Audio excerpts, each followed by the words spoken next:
Thank you. Thank you. Thank you. Thank you. Hello, everyone. Are we all doing okay? Yeah. Yeah. Good. Same. Good to hear. Good to hear. Good to hear. Welcome to GTA Vice City, all missions on the Japanese version. You're probably used to seeing that by now. We'll just give a little sort of heads up as to why we're playing on that version. Hoxie. Oh, I guess I should introduce you first. Sorry, I don't mean to be rude. It's okay. I do apologize. On my right. Hi, I'm Hoxie. I play this game a bit. I mostly play San Andreas, but a lot of the concepts carry over between the 3D trilogy. So. They're all just like copy and paste of each other anyway, if we've been real. And we have one remote commentator, if you want to say hi. Yeah, hello. So I go by MH usually, and I'm a Vice City speedrunner. I have not done an all missions run in a very long time, but don't worry about that too much.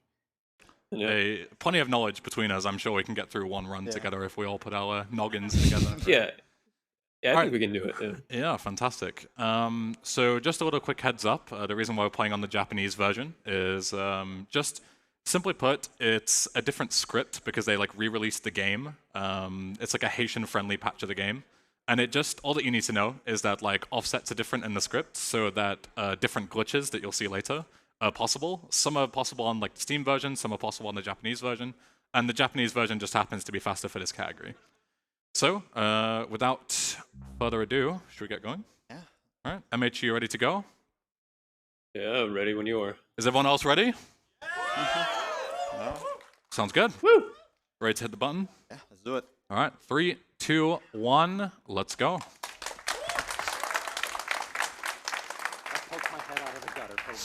Hoxie, I'm going to do what I always do at the start of a run. I'm going to throw you under the bus straight away, if you don't mind. Do you know much about the lore of this game? Do you remember it? A bit. Okay. Do you want to try and give us a little rundown of the story? Yeah. So I don't remember the exact numbers, but it's been a lot of years since Tommy was arrested for he was arrested for a massacre in Harwood in Liberty City that like the Forelli family, which he was a part in, kind of like threw him onto a bus as well, like you just did. Speaking of, yeah. And after he came out, my family treating him as a friend and sent him down to Florida, to Vice City, to oversee their deals. And one of those deals just went wrong. They were ambushed, and both the money and the drugs were stolen. Mm-hmm. So now we need to get the money back. Yeah, it basically becomes like Tommy's revenge arc. So, the first thing that we're going to do is a little unorthodox, is we are going to stand over this rampage. Rampages are essentially like a 2-minute side mission, and you kill 30 members or however many they ask you to do with a certain weapon, okay? So what I did was I made a replay over it and then death warp to the hospital. Hoxie, do you want to keep going? And I'll make sure I'll concentrate on the game. You're welcome to... Okay, so Ben made a replay of the rampage, and replays are a PC exclusive feature of the original version of the game that just usually store the last 40 seconds of gameplay. There's usually 40 seconds. It's like a technical reason. It's around that, yeah. It's a technical reason that it's not always 40 seconds, but it's really technical stuff. So no need to go into it, but they also allow you to save the replay to your file to a file on your disk, and which is going to be used a lot in this run. And another side effect, well, I guess not side effect, like effect of the replays being kind of rushed. Like the whole system is kind of... It's busted. Yeah. It allows you to pick up, well, pickups, and the rampages are cut in a way that even if the replay Tommy picks them up, the actual Tommy, like in the game, still gets the rampage mission, and we will use that a lot in this run. Yeah, so essentially, the remote pickup of the rampages can be used to start 2 missions at the same time. So what I did right at the start was I grabbed the ambulance from the hospital. And the good thing about the ambulances is that they have like a remote submission, which is called is a paramedic. So it's like another side mission essentially. And you can start both of those at the same time. So the rampage that I remotely picked up in the replay and the ambulance mission. And then you cancel the ambulance mission, which you can do at any time. And essentially that gives us what we call an on mission 0 rampage. So on mission is like a state in the game. 0 means that you're in free roam mode, so you can pick up other missions, you can buy properties and whatnot. And then on mission 1 means that Tommy is currently on a mission, so he can't do any of those things. So usually if you started a rampage, you wouldn't be able to actually pick up a mission like the one that I'm just starting here. But as you can see, I'm on the rampage and I'm also able to start missions, and that's because the rampage is what we call on mission 0. So we've done a glitch that basically allows us to be on the rampage, but also able to start other missions. That doesn't sound particularly useful, and it's sort of because a lot of the tricks in this game are sort of, you know, setting it up for later on. So you'll see that the next mission is where it'll become a lot more useful. But in the meantime, we're just continuing on through the missions. And as you see, there's a couple of like side effects with doing things on mission 0 because the game isn't used to being done in this state. So as you saw there, like it like put me inside the Malibu. It was like in the interior mode, even though I was outside. And yeah, it's all sorts of kind of weird stuff going on. Yeah, because the Malibu is usually closed during missions. Exactly, yeah. So yeah, there's all sorts of weird stuff, but we'll do our best to explain it. This guy, you usually have a cutscene where you can sort of learn to fist fight and stuff, but we'll just mow him down. Don't need to worry. And then we get given a phone, which we can use to take phone calls, which will unlock missions later on. So I'm restarting the rampage here, and that's because the rampages have a very useful sort of 2-minute time limit. So the easiest way that you can sort of end the rampage is you can just wait the 2 minutes or you can complete it. As you can imagine, waiting the 2 minutes is a lot more consistent because, you know, you don't know where people are going to spawn or how lucky you're going to get with the rampages. And most of the time, we want to use them several times. So if we were to complete them, then the rampage wouldn't be there anymore because it's considered completed. So instead, what I'm going to do is I'm going to set myself up so basically right at the end of this 2-minute timer, I'm going to start the next mission. And then the rampage is going to run out, so it's going to put me on mission 0 again, because when you fail a rampage, you get put back into the free roam state. And then I'm going to be able to start that mission a second time. And the reason why that's so important is because if you start the next mission, which is Jury Fury, twice, the objective of the mission, whoops, don't mind my terrible driving. This is why I don't have a license. Yeah, so if you start the mission normally, you're expected to damage 2 jurors' cars in order to like stop them from, you know, blabbing in court. But if we spawn 2 sets of them by starting the mission twice, like everything is doubled. So we spawn 2 sets of them, and then let me see if I can get this bike. Very nice. Sometimes bikes are very annoying. They're sort of like angry and they'll just drive past you, but we got quite lucky there. Yeah, so 2 sets of the cars will spawn on top of each other, and then that will actually like make them damage themselves. So essentially what will happen, which you'll see very soon, is we'll start the mission, and then we'll pretty much instantly complete it the second we start it. So this whole sort of thing is like a teaser into the sort of duping process that you'll see a lot in this run. And it's sort of a good exhibition for it. So as you can see, we have to take phone calls to unlock, you know, progress in the story and unlock all the missions. So we just do that in the meantime. And then as soon as we get to 3 seconds here, I'm going to walk in, I'm going to mash to skip the cutscene. See, the rampage will end. I start the cutscene a second time, so I've started the mission twice. There's 2 dudes, 2 cars. They almost ran me over. That would not have been very good. And then we'll just hop on the bike, wait a few seconds. So the mission has just started, and now the mission is over, just like that. Remember, guilty is a dirty word. So we'll be using this in a lot of places. That particular one is like a sort of rare instance that you'll be seeing. But the main reason why all this sort of duping shenanigans is very important is for a thing called insta-passing. MH, you're welcome to explain insta-passing if you want. It is a very technical thing, so of course I don't expect like a code monkey terminology kind of deal. But if you can sort of explain it in layman's terms for the people in the chat, that would be much appreciated. Yeah, I got you. Thank you. So first of all, duping, well, we kind of use it as a shorthand for duplication, because like the first instances of us like doing this kind of glitchy stuff was just starting missions twice, so you duplicate it. Instant passing is short for instant pass, where you can instantly pass missions. So basically, if you start a mission and you start another mission, that a different mission, usually the game's just going to crash. But in the code, right? So we're getting all technical here, talking about the code. There are kind of like byte offsets, I guess. So like how far into the code of a mission you're at, kind of, and like at certain points in a mission, like the code's kind of going to stop and like wait for you to do something before progressing. And like if you get one of those to line up with like the passing offset of another mission, when you start that mission, that's the second mission at the state of the first mission that lines up, then you instantly complete it. So you just jump to like that part of the second mission where you pass it. So you can use that to skip missions basically.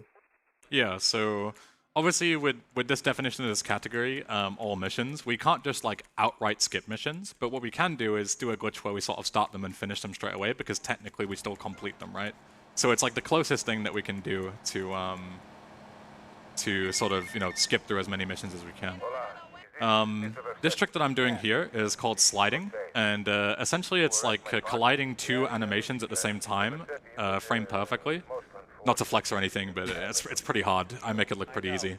Yeah. And as you can see, Tommy is sort of walking in like a weird state, and it's in between in terms of speed. It's slightly faster than jogging, but it's not as fast as sprinting. But the reason why we like to use it in particular situations, I reset the camera, my mistake there. There we go. The reason why we like to use it is because when you take phone calls in this game, there is a glitch that sort of, you know, makes this void. But for now, we can't use a glitch that allows us to sprint during phone calls. So for all intents and purposes, we currently can't sprint during phone calls. So our only choice would be to jog. But obviously sliding is slightly faster than jogging, so we do that whenever we're taking calls. There's a number of times where we'll also use this later on, but for the time being, that's sort of the reason why. Hux, do you want to go through close replays? I do apologize. There is a lot to explain at the start. Yeah, because there's a lot of different things going on. A lot of things going on. Yeah. It does get easier, trust me, and then it gets harder. But Yeah. you know, there is a point where it becomes kind of easy to, you know, more chill. But yeah, so we made a close replay just after the Jury Fury sort of dupe and pass thing. So Hoxie, do you want to go through the sort of benefits of why we make replays with those? So a close replay allows you to, you know, pick up the close icon anywhere, and obviously you can change your close. But also you can also remove your wanted level and gain control in during cutscenes in some situations if you use the replay at the right time. And also just like some miscellaneous stuff like, for example, putting out fires, because if the game fades, I think, or if you lose control. Yeah, it's if you lose control, yeah. All the fires on the map just extinguish. So yeah, so there's a bunch of different reasons why having a close replay sort of in your back pocket is really useful. As you just saw there, the mission gives you 2 stars, and it's sort of the tutorial where you're supposed to use the pay and spray system to get rid of your wanted level. But because of the fact that I have a close replay, I'm able to remove my wanted level at any time, as long as it's 2 stars or less. And the mission gives you 2 stars, so I was able to just sort of skip that section, which is very nice. This mission right here is, in my opinion, the hardest mission in the game, and it's not even close. It's quite simple in theory. It's the first sort of payphone assassination missions. And this is also the first sort of deviation from the any % route, if you're familiar with any % no SSU. So this guy is delivering 50 pizzas. Good start. This guy's delivering 50 pizzas, and we basically need to kill him, as a, you know, a true assassin would, before he finishes his deliveries. The problem is that his route is completely random, so sometimes he can go in the most craziest places. And when he throws the pizza boxes, they're very difficult to dodge, and if you hit them, you'll just fall off your bike and he'll just like fly away. Yeah, because he spawns in a set location and just like the traffic AI just takes over and destroys whatever. Almost got him. Almost got him. That pesky pizza driver, man. Yeah, so obviously if you had a car, you could just like mow him down. But if I do that, then I will just also fall over. So the sort of easiest way to do it is to is to do my best. So yeah, this guy is an absolute menace. All right, one more try, okay. And then we might just let him get on with his day, you know, might come back later. Yeah, so as you have a bike, if I were to just throw myself into him, I'd just fall off the bike as well, and then I wouldn't have any time to kill him. So what you want to sort of do is like pit maneuver him with the bike like that. There we go. That deserves a clap. Thank you, thank you. That mission is a lot harder than it looks. Yeah, but let me tell you, there's a lot of complicated stuff in this run. That was not one of the hard missions. I just really suck at it. Yeah, so yeah, you sort of want to like pit maneuver them on the bike, which is quite difficult without falling off. You need like the right amount of speed and everything. It's sort of a trend where like at least the first 3 payphone assassination missions, they're such a pain in the backside doing these runs. Like they're so tricky to do fast. So yeah. But now we're on to regular sort of any % again. You notice I picked up a pistol earlier on in the run, and it's made these missions quite a bit easier, and this one will be no different. Sort of a lot of the ways that you optimize the earlier missions in these categories is just by grabbing weapons when you shouldn't really have them because the game hasn't given them to you yet. So here we have like the chainsaw. He was in a good spot to chainsaw him, but the other option is you can just shoot him. And you kill him so fast that you actually skip the chase part of this mission. So if you've played this game casually, you know that he'll get on a bike and he'll actually, yeah, I'm not gonna fall in the ocean. I'm not crazy for you. Like, there's a reason he retired. Okay, that's all I'm gonna say. Wow. No, we do love Casey Fruit here. I was tempted to throw myself in the ocean just to pay homage, but we've got a timer. We've got a timer running, so not the best idea. Yeah. But yeah, what was I saying about? Oh yeah, so you can skip the entire like chase section of Mole Shootout just by sort of knowing where the guy's gonna go, and like using weapons that you usually wouldn't have access to. So the pistol is quite useful in those sections. Like if I missed a chainsaw, I can just pistol him down before he runs away. So in this mission, you could technically optimize it quite a lot. I'm gonna choose not to because pretty much I'm lazy. But one thing we can do is we can do a sort of replay shenanigan here and pick up another pickup, which is the gun, without getting off the bike. Again, I'm just lazy. I don't really feel like getting off the bike. It's a lot of effort. You know, my Tommy's getting old. His legs are kind of not... His knees aren't as good as they used to be. So it allows us to sort of pick up and start the cutscene with Lance and everything, and then we can just zoom on out of here. Sorry, Lance, if you hit your head or anything. You're okay. Yeah, that's because the game, after replay ends for like a frame, the game thinks you're on foot instead of in the vehicle. Yeah, so that's why I had to spam it a few times, is because you sort of, you know, you only have like so many frames to pick it up, or so many milliseconds or whatever it is, and like sometimes there's not enough time in that one frame to do it. So you'll notice that sometimes like you'll sprint through markers or pickups and stuff and they just don't trigger. And the simple reason for that is because like the game doesn't like check like super often how to or when you're gonna pick stuff up. It's only every, what is it, 5 or 6 frames, I think? Yeah. So there's a chance that if you're running through a pickup, you might just phase right through it, which is very annoying. Yeah, this is 2002, and you could keep that in mind. Yeah, 2002 gaming, yeah. So this mission is pretty chill. It's sort of an auto-scroller. We're just waiting for these guys to come and ambush the deal, and we just sort of kill them as they spawn. So, Paul Lister, if you have anything to read, 1 or 2 donations would be smashing. Absolutely, we have a couple here. We have a $100 donation from Anonymous. Wowee. This one has no comment, but thank you indeed. That one goes to the Hades run for Beat Caron incentive. It currently stands at about $900 out of 2,000, so we're well on our way to getting that met. We also have a $105 donation. Nice. From Dude in a Silk Dress saying, "Thank you, beloved Euro Bros and Euro Sis, for such an amazing event. It's such a pleasure to see your happy faces. ESA is always a cherry on top of the summer cake. Please keep this event in the best traditions, like a memory from the childhood where you feel home and understood." Aw. Here, a few bucks to break the record. Let's frame perfect. Thank you for your donations, everybody. Back to you, Eben. Thank you very much. Yeah, so this mission, the sort of only thing that we need to look for is to sort of farm as much ammo as possible for this SMG that I have. Obviously, we're playing for like 2.5 hours, so we do need quite a bit of ammo. And now we're going to do some shenanigans. So, Hawks, do you want to talk about this while I try not to goof it up? So when the cutscene starts, even play the close replay, and that I think it's like because the player model got changed from the same one that's currently has. He gained control again, and that allowed him and that allowed him to get closer to the Haitians that he needs to kill. See ya. And now just drive away from DS. Yeah, it's very useful gaining control in cutscenes in a lot of places because those particular in-game cutscenes are usually unskippable. So we can sort of gain movement and do what we were going to do anyway, aka drive to the next mission before. I'm not sure where I'm going here. I want to be on the bridge for a trick. You know, might have got upset and just decided to not show it out of spite, but yeah. This is one of the rare times that you go out of bounds in Vice City, so there's so much to explain. So I'll leave this one to MH. Can tag in. Boom. Yeah. So basically, when you get off the bike in that specific spot that he just did, and then Tommy like kind of goes into the little gate thing, and I don't know, something with the coordinates get messed up, and then the game kind of respawns him at like the nearest respawn point. So like say you fall like under the game map, like you're gonna respawn somewhere on the surface. It's the same thing here basically, except you can kind of just force it to happen there and just kind of like get access to the island a little bit earlier than you would have. So you just take the call and you start the mission right there. So it's a bit faster. Yeah, the gate is usually locked, the one that I'm driving through right now, until you take that phone call. But because we sort of clipped through it, we can take the phone call while we're heading to Diaz instead of like waiting at the gate and like waiting for him to let us in. Sorry, buddy. That was really toxic. My bad. Sorry, officer. My bad.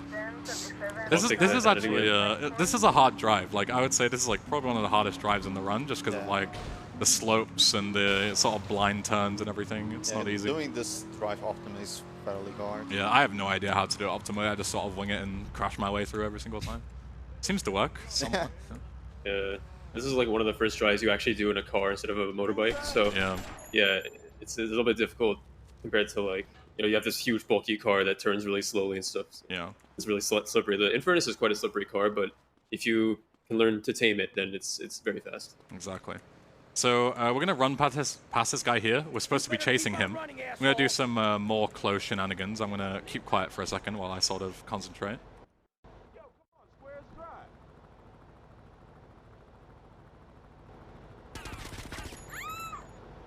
Okay, should be good. Nice. Looks good. Nice. So essentially, nobody really knows like exactly what's going on right now. But basically, all you need to do is I'm sat in the dude's lap. So he is supposed to take. There's a driver which you saw I killed, and he's supposed to take the passenger to Prawn Island, which is where I'm heading to right now. That's very slow, driving all the way around the map, and they don't drive above the speed limit or anything. Yeah, they take the scenic route all the way around the mall. I'm not going to do that. I'm going to take him to his destination instead. But essentially what I did was I gained control in the cutscene with the close replay, and then I pulled the driver out because he sort of spawned in the car, killed him so he didn't give me any problems, because if you kill the driver, the mission doesn't fail. And then I sort of played like musical chairs with the passenger, and like if I get out at a certain time and get back in and get out and get back in and so forth, I can sort of time it with a reference to make it so I get in at like the same time he switches into the driver's seat. And we both just like get in at the same time and I'm just able to drive him there, which is nice and speedy. So next up is Waste the Wife, which is the second payphone mission and also a very annoying mission. This BF injection that we have has a special property which makes it very heavy, and we need to flip this woman's car and make it explode. So it should, in theory, be a match made in heaven.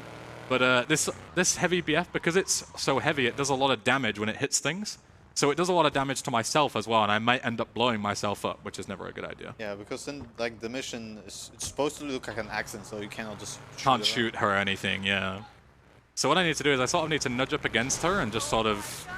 Wow, that went perfectly. Yeah, wow. Whoops, I just accidentally flipped her over. Yeah, just accidentally T-boned this woman and she accidentally died. That's so unfortunate. There's like 100 witnesses in the pizza shop next to me, but nobody's going to tell anyone, you know? Yeah. Yeah, definitely not. Yeah, that mission is very problematic, so I'm very happy that went well, because, similar to the roadkill thing, sometimes you can be chasing her around the map for like 20 minutes and tech will be really upset with me if I'm just driving around like a fool the whole time. Yeah. So, when that mission goes really wrong. Yeah, there is no like medium level of that mission. It's just, it takes 2 seconds or 2 minutes, so, As you can see also, Tommy is not quite driving the car. He's driving how I would drive. It's not the most optimal thing, but the reason for that is because we go into a thing called Flintstones Mode. So if you activate a close replay inside of a car, you go into Flintstones Mode and the sort of controls change. Yeah, another benefit of a close replay. And also this one, we can sort of come out of the sort of fixed turret mode. For some odd reason, so this M60 that we're using, this gun, it can kill anyone in one shot, but it shoots quite slowly. And you don't get very much ammo with it. But in this particular mission, you get infinite ammo. And if you use a close replay and then exit the sort of turret mode so we can see Tommy just, floating in the sky, we fire this quickly. Yeah, it's one bullet per frame. It's one bullet per frame, so we can just nuke everyone. And it has a double benefit. Sorry, buddy. It's for demonstration purposes, guys. Don't worry. But yeah, the other benefit is that because we're not locked into the sort of turret mode, we can look anywhere we want. Whereas if we were like doing it intentionally, the game forces your camera to look in certain directions, which is really annoying sometimes. Especially since Lances cannot fly at all. Yeah. So I'm blowing up those explosive barrels, not because there's anyone sort of near them, But because we're going to go up to that rooftop at the end of the mission, and if I don't blow up the barrels, there's a chance they can get shot through the wall and blow me up and kill me, which is not very good. 83 damage is pretty much exactly the same as what an explosive barrel will do to me, so I don't want to take that risk. So instead I'm just going to slowly cause another massacre really quick. Yeah, so this is just sort of shooting these guys as we go. It's like a rail shooter almost. Paulister, one quick donation if you've got it. Go ahead. Absolutely. Hey, here's a funny one. $20 from Don't Fall in the Water, saying, "Don't fall in the water." Thank you very much. I will try my best. Thank you. Plenty of time. Yeah.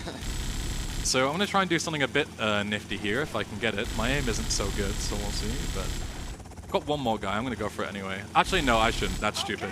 But what I was going to try and do is I was going to shoot Lance out of the helicopter because for some reason the mission doesn't fail. Excuse me.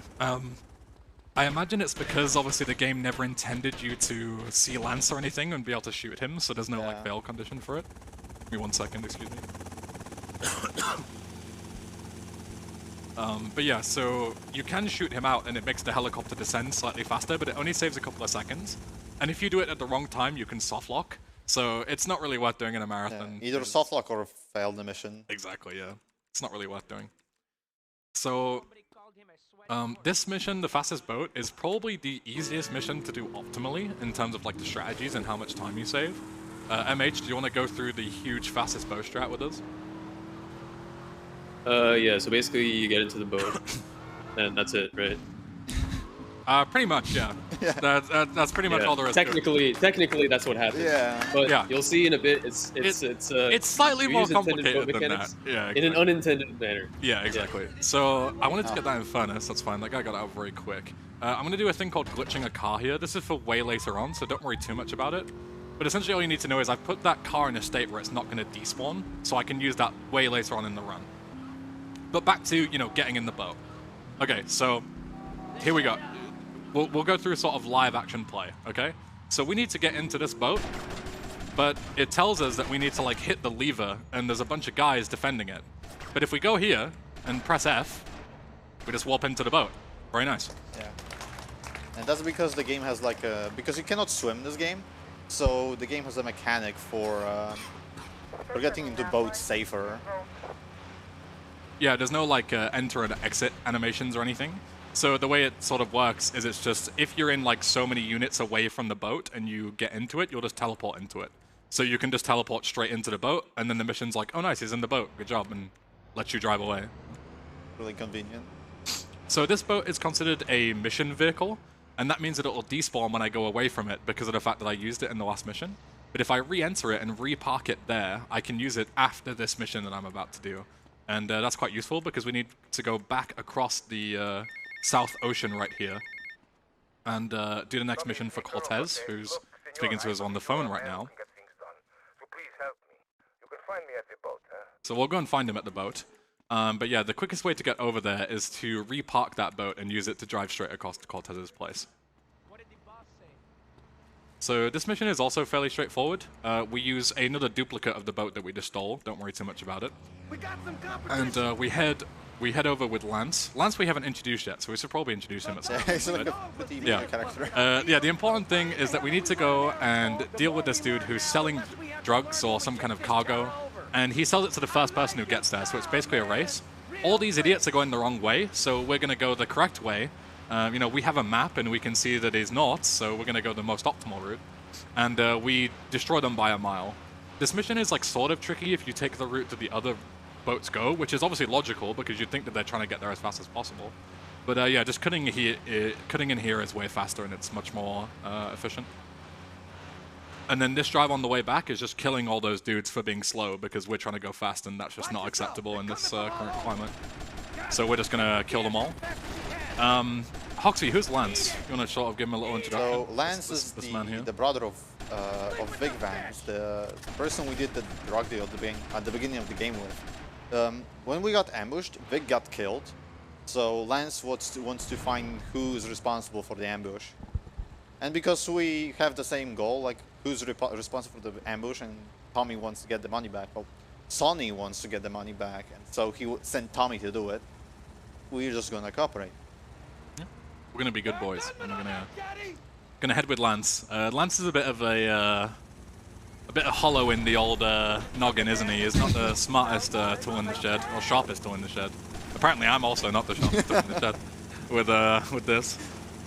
So he's gonna end up getting in a lot of trouble, and we're gonna have to save him a bunch of times. And yeah, then he'll you know, do something at the end. Mega spoilers, but we won't even see it, so it's not even really spoilers. He betrays you. That's all you need to know. He takes the dark side. But yeah, Paul Lister, we're just sort of driving back, chilling on the boat. Not much else to do. This guy is no threat to us because we've killed the gunner on the boat. So one quick donation. You got time? Absolutely. We have, well, I'll give you two quick ones. $100 from Anonymous with no comment. Thank you. And $15 from Lismati saying, shoutouts to English Ben, factually the most handsome Vice City runner. Good luck on the run. Back to you. Thank you very much. I don't know if that's true. There's plenty of really good looking... It's a fierce competition. Yeah, fierce competition. Yeah. But I'll accept that. Thank you very much, Lismati. So as you can see here, we're using a closed replay and we're sort of driving away. We're supposed to be talking to Lance, but, you know, he's, you know, not the sharpest. So we don't deal with him, so we can just drive away.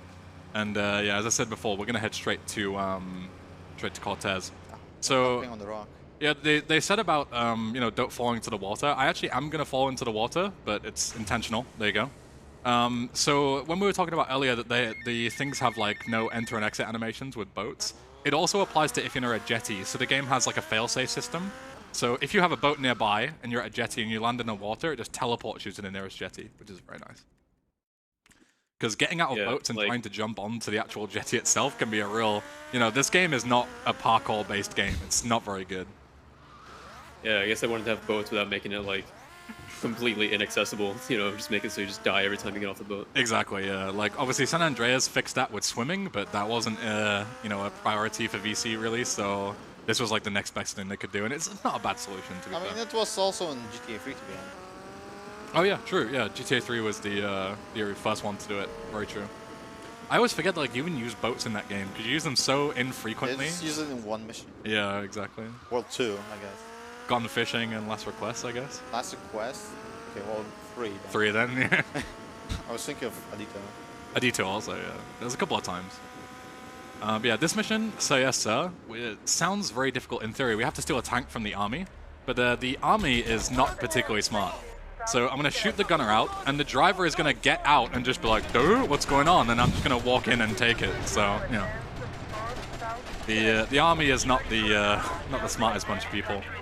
And then we just need to go and store it in a garage, and in typical GTA fashion, if we store it in the garage and the mission completes, nobody cares about us anymore, so very nice. You'll notice that I'm sort of semi-frequently shooting the gun behind me, the tank. Not too much, but that's because it sort of gives you a lot of like propulsion. It propels you quite far forward, so it makes the tank a little bit faster. And this is around the point, as we say, we deviated a little bit from the route when we were looking at, you know, any % notice issue versus all missions. This is where I would say, like, the sort of biggest deviations happen. Because essentially the way this route works that I'm doing here is we want to get access to the Malibu Club as quickly as possible for one of the Instapasses that we were talking about. The problem is that the Malibu costs $120,000. We don't have nearly that much, we only have 25,000. But conveniently, there is a mission that we're about to do in 2 missions time that gives us 50k. So, what we're going to do is we're going to duplicate it, as we talked about before, and you actually get the 50,000 reward twice. So that will give us 125,000, which is exactly enough, well, slightly over the amount that we need, in order to purchase the Malibu Club and continue on with this route. Speak to you later. So it is very convenient, and we can sort of go into why we're going to go, you know, which mission we're going to Instapass later. So it's a very infamous one. Something that a lot of people are going to be very excited for, I'm sure. But for now, Death Row. Very exciting. What I'm looking for, there's one here, very nice, is I made a replay over the Tech 9 Rampage. And we're going to do basically the same as what we did earlier. So you want to find like a submission vehicle, you can use the fire truck, or the taxi is perfect. Give him his taxi back. There you go, buddy. Oh, only need it for a second. Sorry for the inconvenience. Needs to borrow it. Yeah, so essentially all that we did was we started Taxi, which also has a remote sort of submission, which is Taxi Driver, where you can drop off people for money. And we started that and the Tech 9 Rampage, which just made the replay of at the same time. And that allows us to... Oh, got a bit of height there. Nice. That allows us to get the On Mission 0 Rampage that we were talking about. So, as you imagined before, we get the On Mission 0 Rampage, we chain that into a duplication, and then we're able to duplicate Rub Out, which is the mission after this one. The only difference is that we're not going to chain the Rampage too much, because once this Rampage expires, it's going to expire and I'm not going to activate it again for a while. But instead, what I'm going to do is I'm going to set up what we call an on-mission phone call. MH, do you want to sort of go into how on-mission 0 Rampages are different to on-mission 0 phone calls for this setup? Yeah, so phone calls are another one of the things that kind of affect the on-mission flag. So if you have a phone call, usually you can't start missions, and usually during missions you can't get phone calls. So, like, let's say that you end a mission and the phone is ringing, and the phone just keeps ringing because, like, you know, you're on mission 0 mission using all this rampage setup and whatnot. If you hold that phone call, there's a way to, like, get into vehicles without the phone call canceling. If you do that, you hold, like, a certain key that's bound to both the button you use to take the phone call and also the radio change key.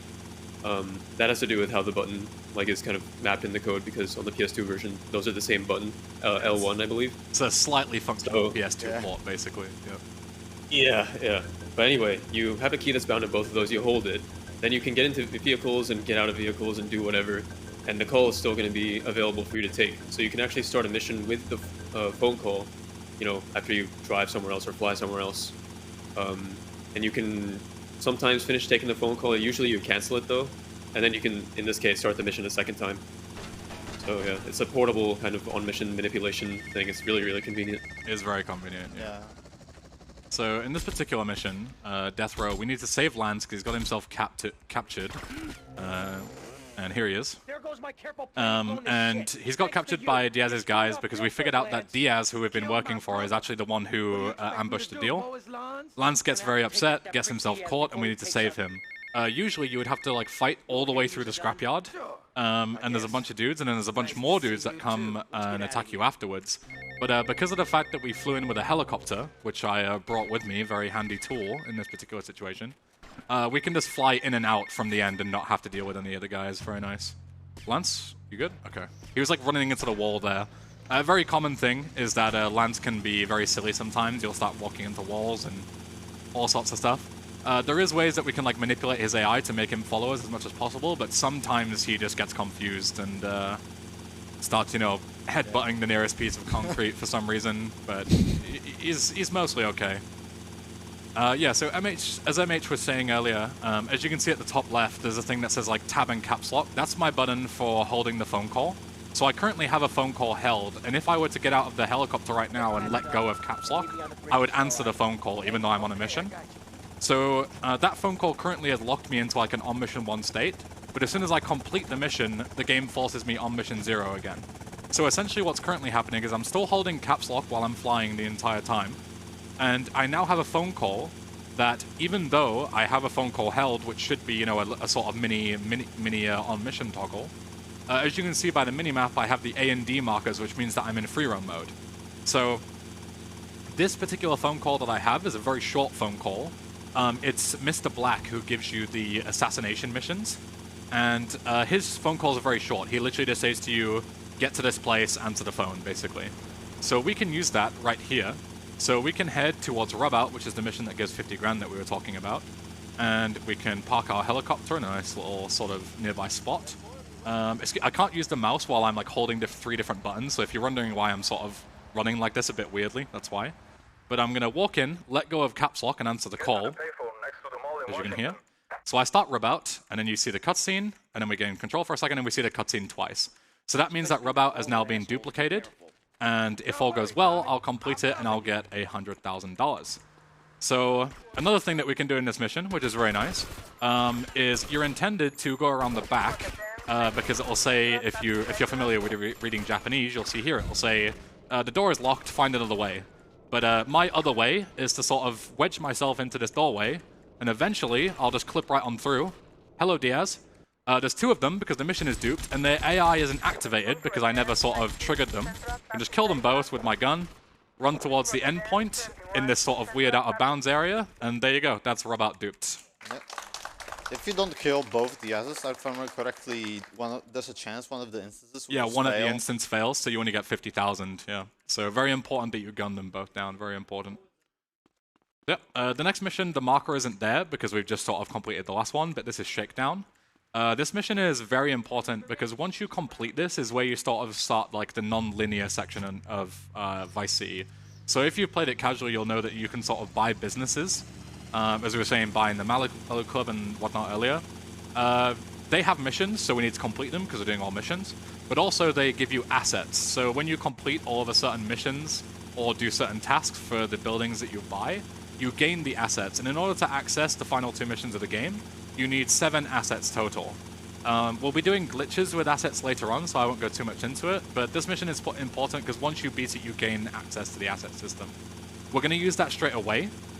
Because if you saw back during Death Row, I actually made a replay over the Malibu Club's like buy icon. So usually you go over there and you can sort of press tab and you can buy it for $120,000 once you've beaten this mission.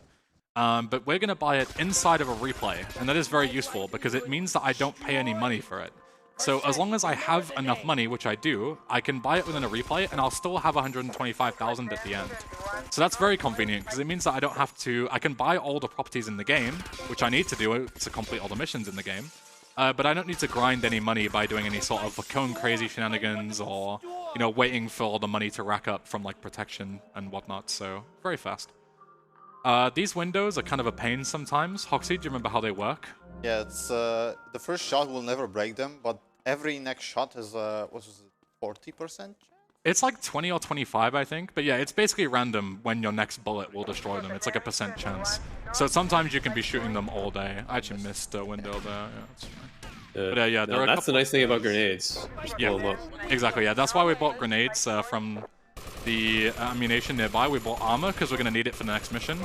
Because the next mission is very annoying. We bought a sniper rifle for later. We'll go into more detail on that later on. And then we bought grenades, so we can use grenades for a lot of different things.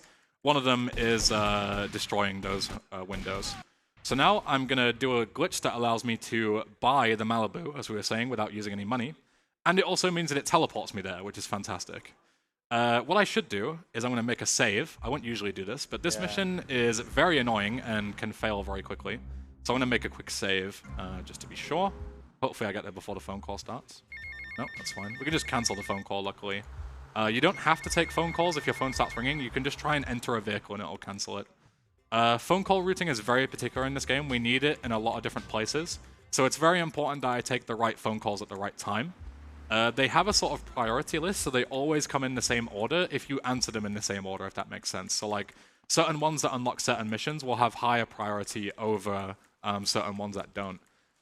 Mainly the ones that progress the story and whatnot.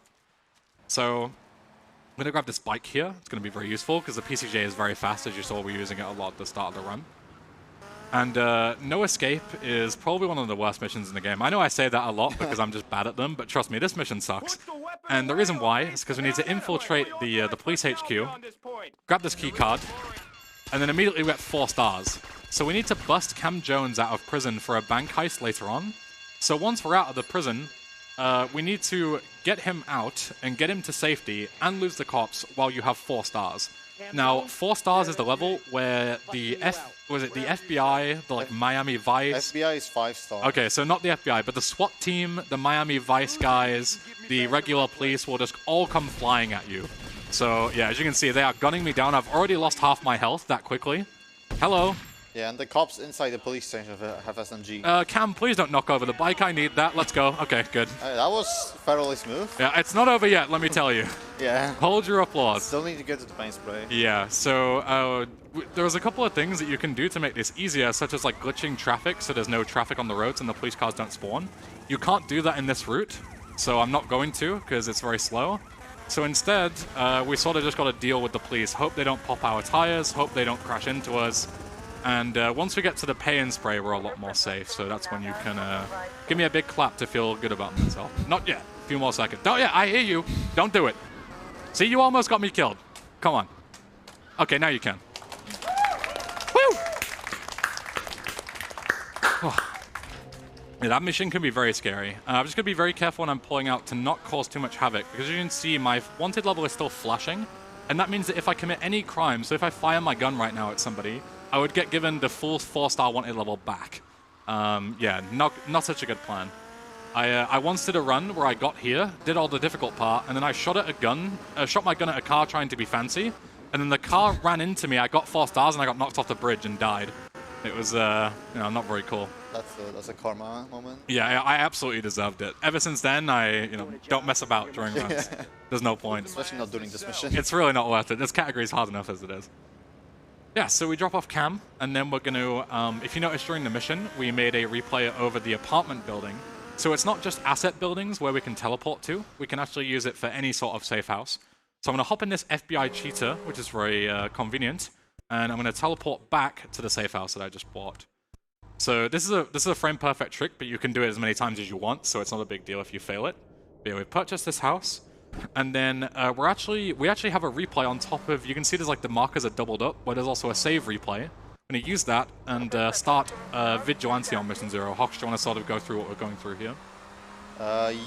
Yeah. So that would save markers, I guess. Save markers, yeah. So save markers is usually you pick it up and then you save your game. But they also change on mission to 1 when you pick them up. So we can use this to get on Mission 0 submissions by holding the submission key, playing the replay to pick up the save marker, and then letting go of the submission button to start the mission, and also get the on Mission 0 set by the save marker. Yeah, so it's very useful because we can sort of use phone calls to like hold them through missions, and they give us like a lot of extra benefits. But then also we'll be answering pretty much all the phone calls that we need to for this segment during a mission where you're sort of waiting around not doing a whole lot. So it's super efficient. Yeah. For now, I'm not taking any phone calls. I'm just going to make sure that there's 2 things that I need to do. I need to make sure that I get the phone call and also do this fancy snipe. So. You want to, MH, you want to sort of give an idea about how this mission works and what I'm going to do? You'll miss it. Okay, yeah. So basically you're supposed to kill this dude. And I'm blind. Don't laugh at the fact that I'm zooming into my monitor here. Yeah, it's nice. good. There we go. And you're supposed to go into the golf course and kill him, but yeah, you can just snipe him from the outside with a reference. So, yep. Yeah. And I was also... sniper bullets go through walls. Yeah, sniper bullets, they travel so fast that they can go through walls, so you can wall bang a lot of people. Yeah, so you snipe that guy from across the map, and I also deliberately did it while my phone was ringing, so that I got another on Mission 0 phone call, which I can use here. So this is where we're going to set up for the first insta-pass of the run. So the shootist is usually, so it's the second Malibu mission. It's usually quite boring. You just prove that you're better than some guy at shooting just by beating him in a competition, and that's sort of it. But the shootist has a very particular property with the fact that we can use it to insta-pass another mission. I'm not sure if any of you are familiar with the mission Demolition Man when you were playing this game as a kid. It's the RC Heli mission one. Yes, that one that everyone hates. Yeah, boo! I agree, boo. Yeah, so it's the mission that absolutely everyone hates. I also hate it in speedruns because it's very boring. It's like 5 minutes long, and it's not very interesting at all. But what we can do is we can line up a very particular set of strategies that allows us to basically start the shootist, and then... Did I start the shootist the second time? I did, didn't I? Well, you're on mission. Yeah, I must be, okay. Yeah, sometimes I get kind of carried away with explaining stuff, and I don't actually do what I'm saying that I'm doing, so yeah. Someone would have yelled at me by now.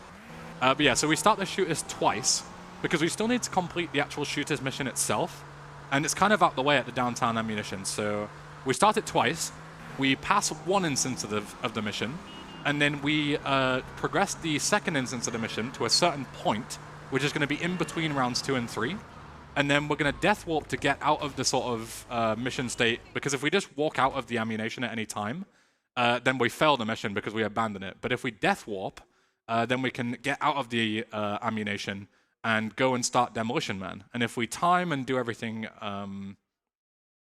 correctly, then it will instantly pass Demolition Man. So we're all good to go. In the meantime, we're just going to be doing this mission normally.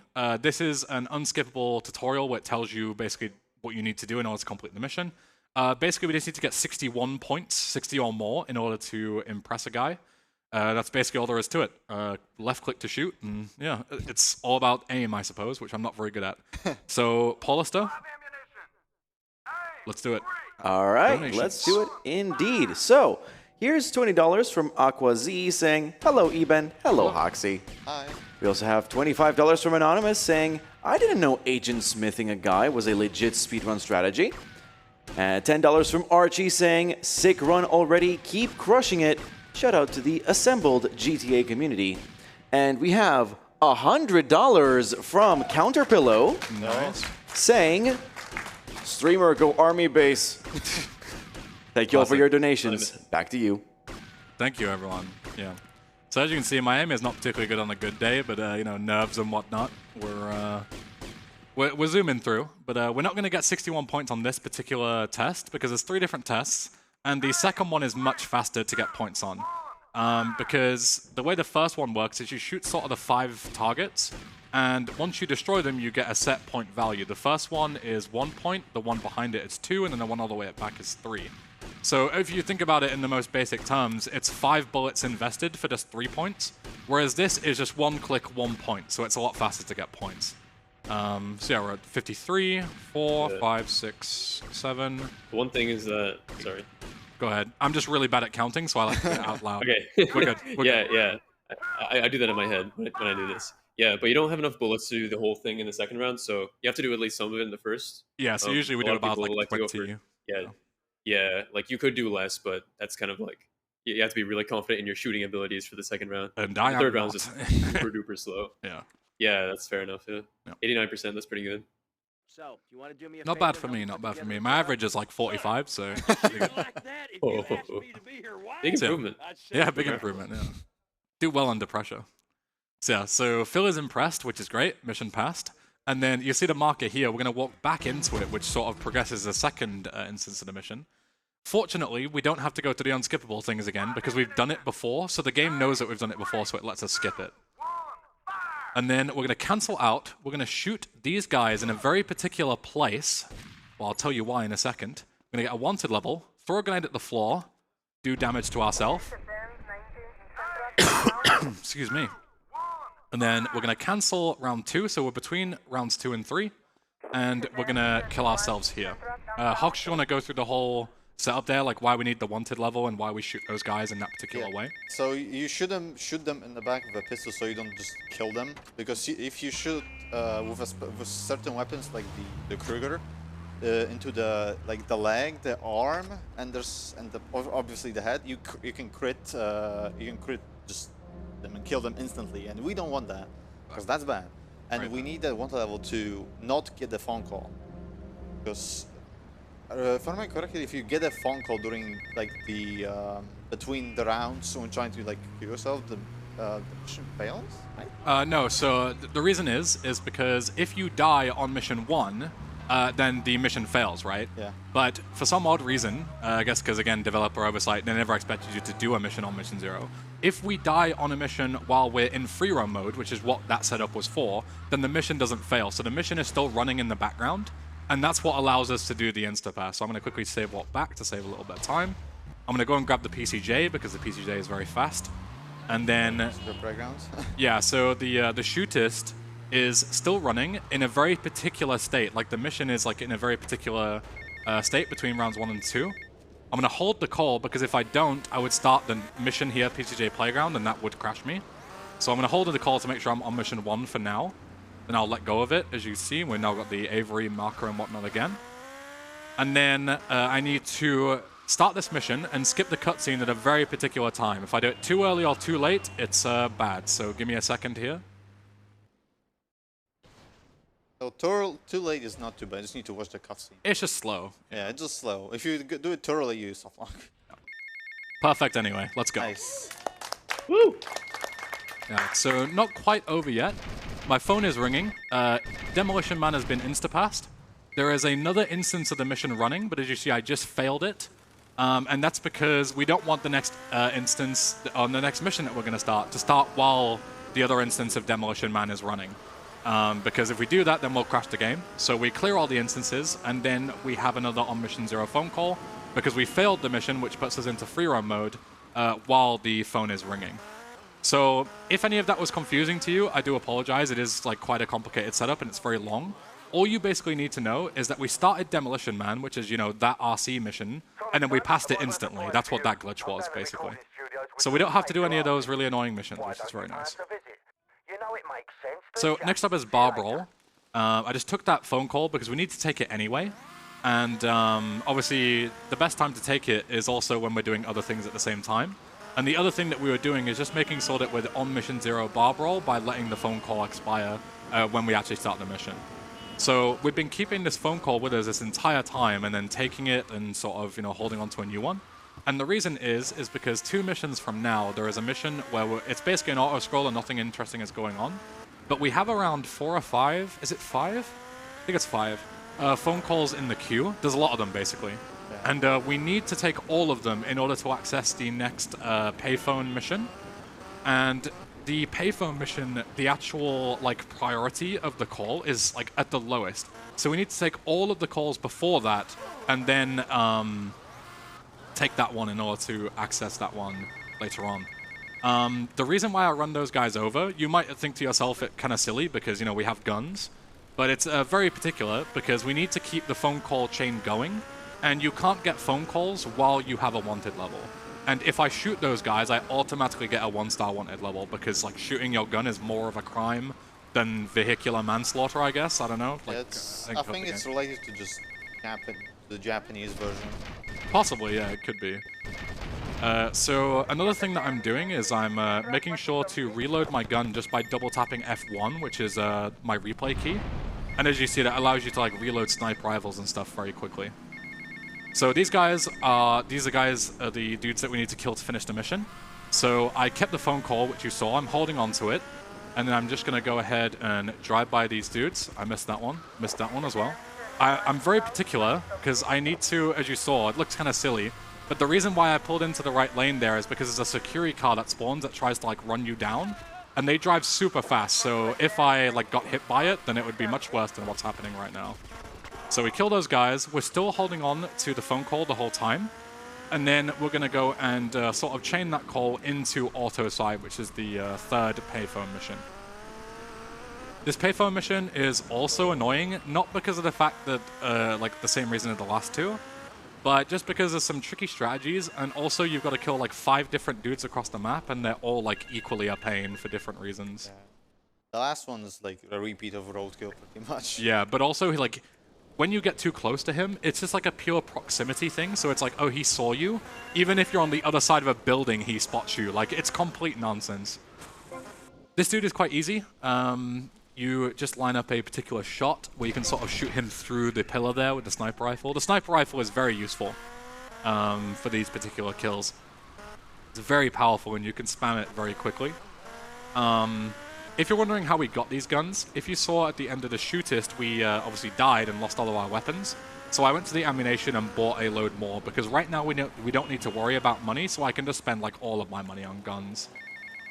So we're all good. This guy, we can just snipe out of his window before he drives off, which is very nice. Doing this with rain isn't the easiest as well. Rain like messes up the physics quite a lot. These two guys coming up, one of them has a stubby shotgun, which is very overpowered and can like 2-shot you. So it's very important that I keep my distance. And I'll snipe them both out of the car as well, hopefully. But even if I don't, because I'm keeping my distance, they have like a while to run towards me, so I can just pop them there. Turn around, because I'm going to be heading back the other way. Don't worry about the phone ringing. It's normal. I'm going to be using that in a sec. Is he dead? Yeah. Yeah, he's dead. So you see like the weird animation of him like falling out of the car, which is very strange. It's all very delayed. We can teleport back towards the Maliboots. Slight optimization just because we're heading further south. And then this is the trickiest guy to kill. He's just on a boat. He's not moving at all, and he's very easy to kill, you know, when you're playing intended way. But we're not playing the intended way. Instead, I'm going to go here to my right. That was almost bad. The rain had just stopped, so I thought I had rain physics, and I was driving like I had rain physics, but I didn't. I'm going to stand up right here. I'm going to aim like here-ish, something like that. Spam the boat and hopefully it'll blow up. Nice. That was quick. Very nice. I don't know how I'm doing so well, but I hope it stays this way. Marathon lock. And then we're going to make sure to hold the phone call, because when we kill this last guy, the mission's going to pass. And we want to be holding the call when the mission passes. So as you can see, he's still a little yellow dot on the map. He's still miles away. But as we pull up to him, he'll spot us from like 600 meters away.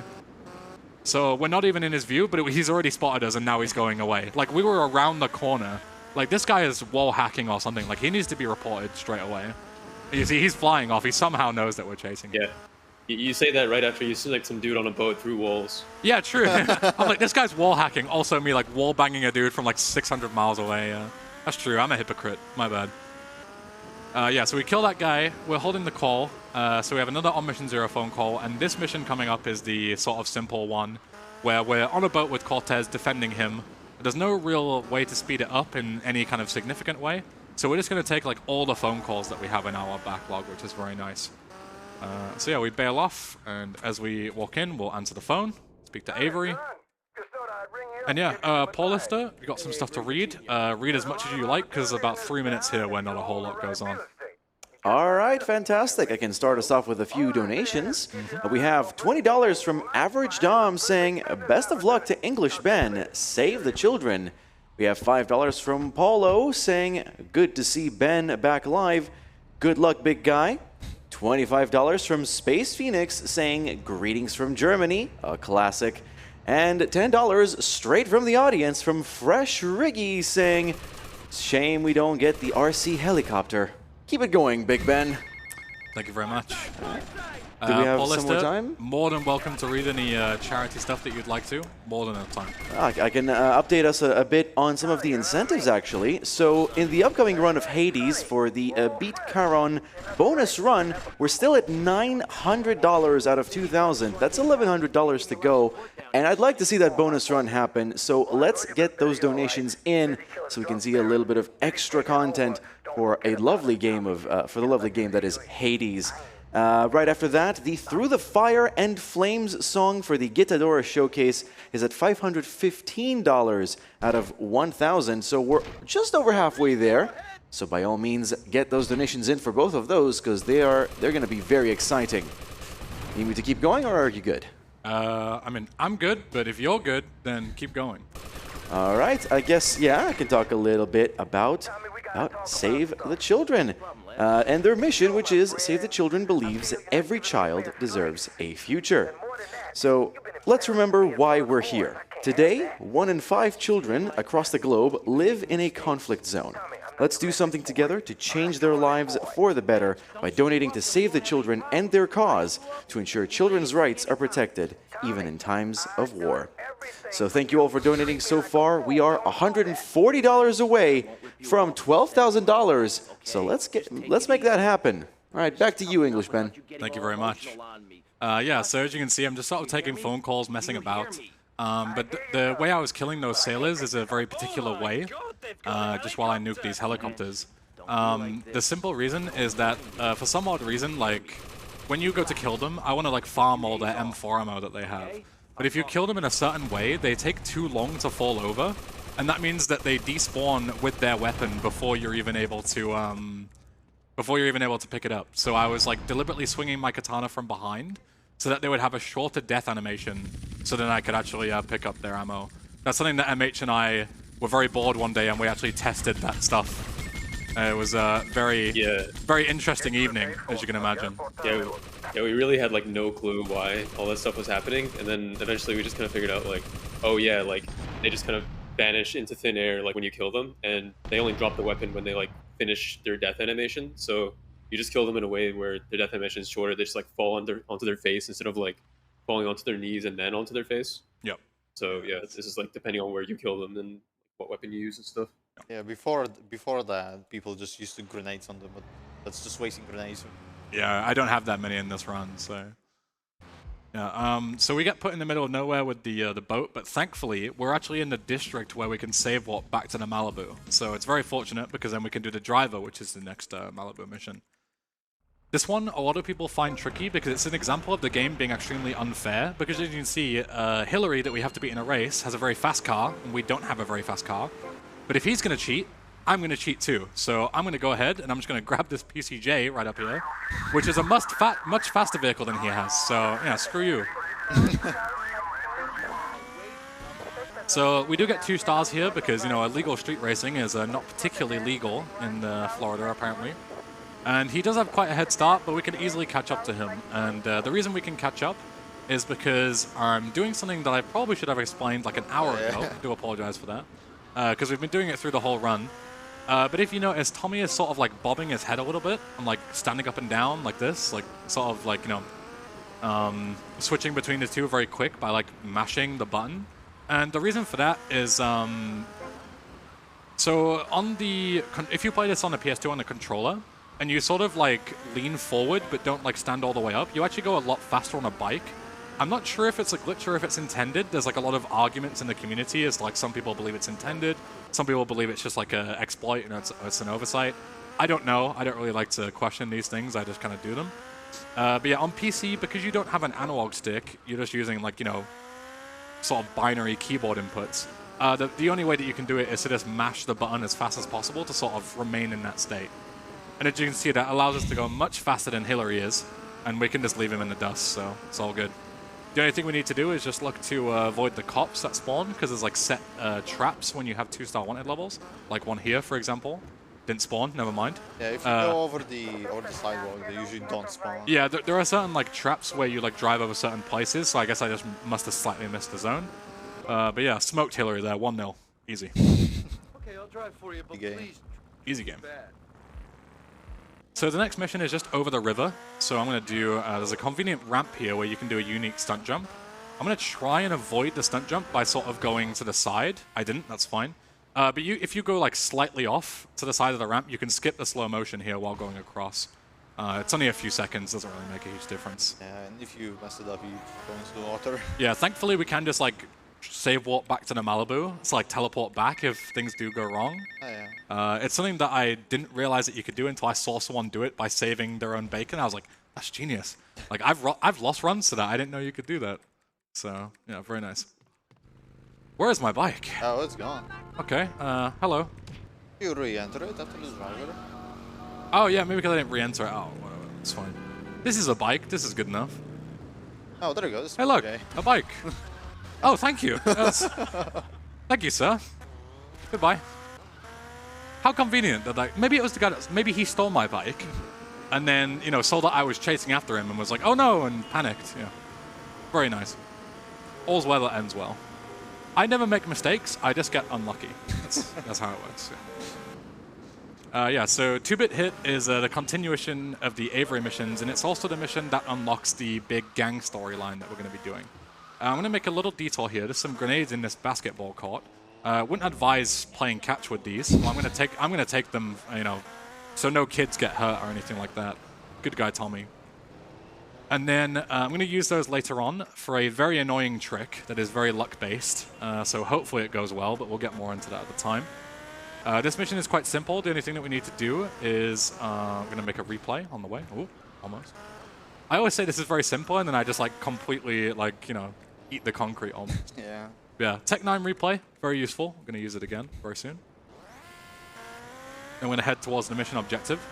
In this mission, we need to get some Cuban clothes, as you're seeing me wear, and we need to show our faces and kill a Haitian like warlord or whatever he is, like a high-ranking guy. So what I'm going to do is I'm going to tap him once, get his attention, and then I'll kill him. And that is just so he's like aware that I'm in the Cuban clothes, because if we just kill him like with one bullet straight away, then we'll actually fail the mission because we need it to be like done in a Cuban outfit. Then I'm going to make a different replay here with my F1 key instead of F3. MH, do you want to talk about F1 replays for a little bit while I'm zooming about? All right. Yeah, so basically, we're going to be talking a little bit about fundamentally how the replay system even works to begin with. So that's a good idea. There's like there's kind of like a cache of CACHE of like game data that's being kind of like temporarily stored, and when you press F1, it plays that back. And it's not like a certain length; it's like a certain amount of data. So there's more stuff going on, and then the length of the replay that it can be saved is going to be shorter. When you press F2, it saves what you have in the F1 view to disk. So then you have like the replay file, and you play that back with F3. So that's most of the replays. But if you want to have a saved replay, you can only have one at a time.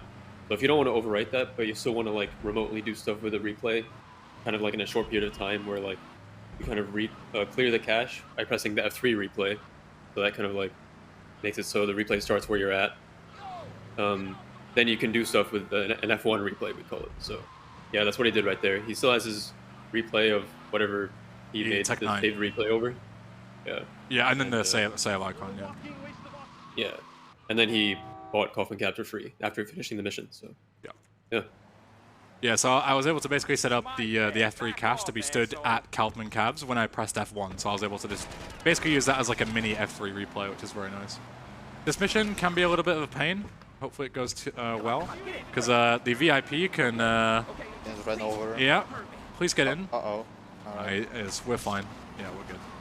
He's fine, bit of brain trauma, it's all good. I've got that too, and I'm doing fine. Yeah, the rival taxi chases you, and sometimes he can come all the way at you and do some real damage, so hopefully he doesn't follow me all the way down here. Hey, look, he's following me all the way down here. That doesn't sound good. Uh-oh. This oh, guy's no! stubborn. Wow. Stubborn guy. I'm just gonna get in. Yeah, my recommendation is you kill this guy every time. You gotta take it. Right, yeah, you go that way, I'll go this way. Okay, cool. That was not clear at all. That was a little close. I may have held my breath, a little bit, but we're all good. It's all calculated. Don't worry about it. Probably should get health in this next mission, That's right? not that bad idea. Yeah, there's a little. It's slightly out of the way, but there is health in the airport, which is where we're going next. So I'll make sure to grab the health. Can I even grab it without failing the mission because of like proximity? Just if I get too close. Get it after you get the briefcase. Yeah. Okay, makes sense. Just don't get shot at. Yeah. So I'm gonna deliberately let my phone ring again here while I get the VIP into the marker. That's again to set up an on mission 0 phone call because we have 2 phone calls that we need to take. And this is another mission where we're not doing too much. So I'm going to hold it, I'm going to re-enter this because I want to park it in a very particular spot. Otherwise it'll despawn. Then I'm going to walk in here and start the next payphone mission. There's a couple of things that we need to do here. Hopefully I remember to get the health, because that's kind of important. But we're going to grab the sniper rifle. I'm going to glitch the call, which we haven't talked about yet, which we should. But really quick, in this particular scenario, I'm going to shoot to get rid of all the ammo except one. So you see I'm using replays here to sort of speed it up. So the reason why I'm doing this is because the sort of, like, what do you call them, like the metal detectors that we just went through here, kind of bugged. So if you use your last bullet and then walk through so the game takes the sniper rifle away from you, it actually refills the clip, so I'll get like 40 free sniper rifle bullets, which is nice. There's a lot more than 10, and we'll be using them later on. I did not know that, actually. Yeah. So we're going to take the second phone call here. Go on, MH. Okay, yeah, so even if you expend all the bullets, it looks like the gun just kind of disappears. When, in fact, you still have the gun, you just can't select it. Yep. So. Okay, health is up here. So not the most convenient thing, but it's not too bad. So as you'll see, we'll walk out here once we take the call, and we'll have a sniper rifle, and we get 40 bullets. We do lose our like automatic sniper, but that's fine, we don't need it anymore. So, no. Got the police after us. And also, if you take the intended route out of the airport, you actually get ambushed by a bunch of dudes in like with like very heavy weapons. So this mission is quite difficult if you do it the intended way. But I'm going to deliberately drive this way out of the airport, which is, not what they're expecting at all. They're expecting me to take the roads. But I don't have a license, and I don't really know what I'm doing, so I'm just driving wherever. And then we can teleport back, take our PCJ that we conveniently left for us. And we've basically skipped the encounter with the guys who were going to come and kill us. So all we have to deal with is the police. But, we dealt with 4 stars pretty good. 2 stars is much easier than 4 stars, so it's not too bad. That's nothing. Yeah. And then we're just going to drive all the way back to the ammunition, all the way up north, where we went to do the shooters and everything, and drop off whatever we picked up. I don't even know what it is. Just something. Some briefcase of some kind of, value. Mission done. Nice. So I guess I could have got armor here as well if I didn't get the health. Oh, yeah. Could have just bought it here, but health is fine. We don't need 100 health also.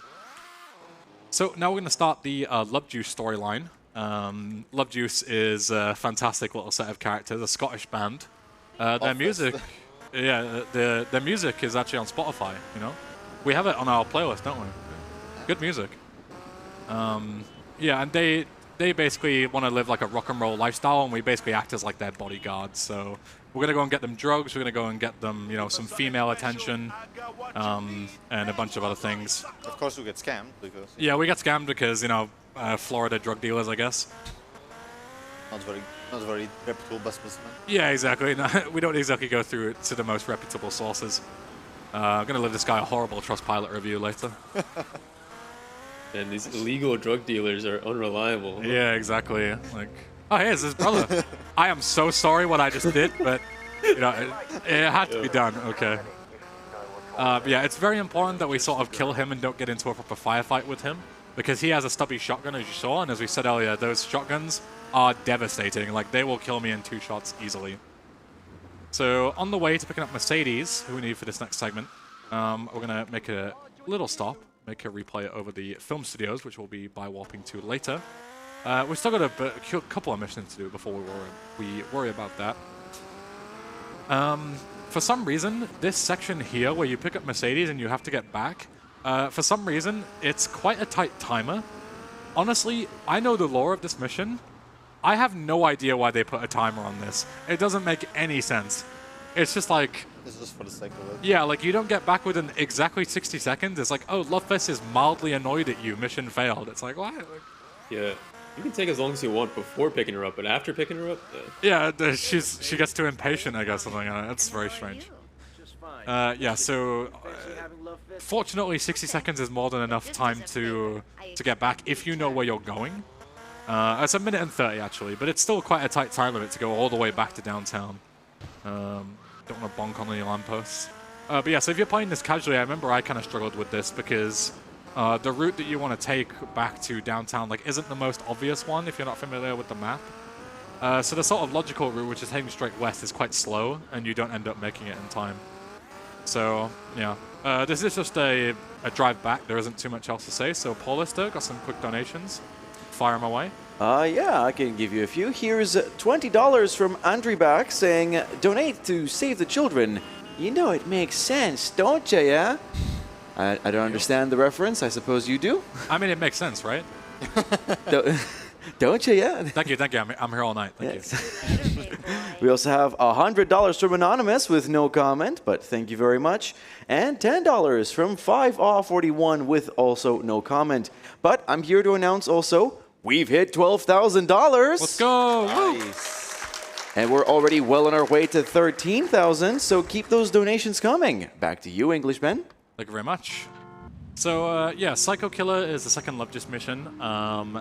Lovefist have a stalker, and we need to go and deal with them in the most American way possible. We're just going to slaughter them at a signing. This is one of the shortest missions because we can buffer the input to get out of our vehicle. So instead of doing a car chase with them, which is what you're intended to do, I'm just going to buffer the exit input, which is my F key, to get out in the cutscene. And then I can just switch to my M4 and just shoot them immediately before they're able to drive away. So I'll just blow up the car just to make it a bit easier, and yeah, mission passed, nice and easy. So one thing we haven't talked about too much, but it will apply in the next couple of missions, MH, you can talk about it if you want to, is the 61 and 60 on the screen towards the top right. You want to talk a bit about you know, sort of what that does and what it means for the run? Yeah, so basically that's kind of a remnant of the shootist mission where you're at the shooting range and stuff. That's because when he, you know, started the mission twice and, you know, did all that stuff. Actually, I think it's stuck there because of, well, I don't know exactly why, but basically, it's just like a side effect. Now it's stuck on screen. Yeah, a side effect of duping the mission. Yeah, it's just demolition, man. Yeah, yeah, and there's other stuff that usually displays there, like, you know, the time, like there's a timer there. On the next mission, there should be a timer and like a meter, like a chaos meter, because you gotta like, you know, mess stuff up. But I believe one or both of those is not going to be able to appear because the 6160 is in the way. Yeah, the meter doesn't appear. Yeah, so it's like continuously drawing the 61 and 60.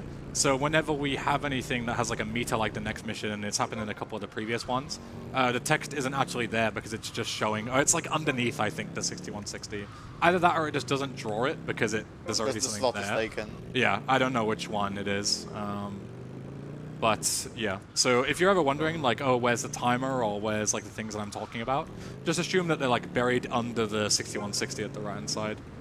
Yeah, it goes away Yeah. if you save and reload. But Yeah, exactly. so- But there's no real convenient ways to do that without losing a bit of time. So we don't. We will later on, but it's quite a while away.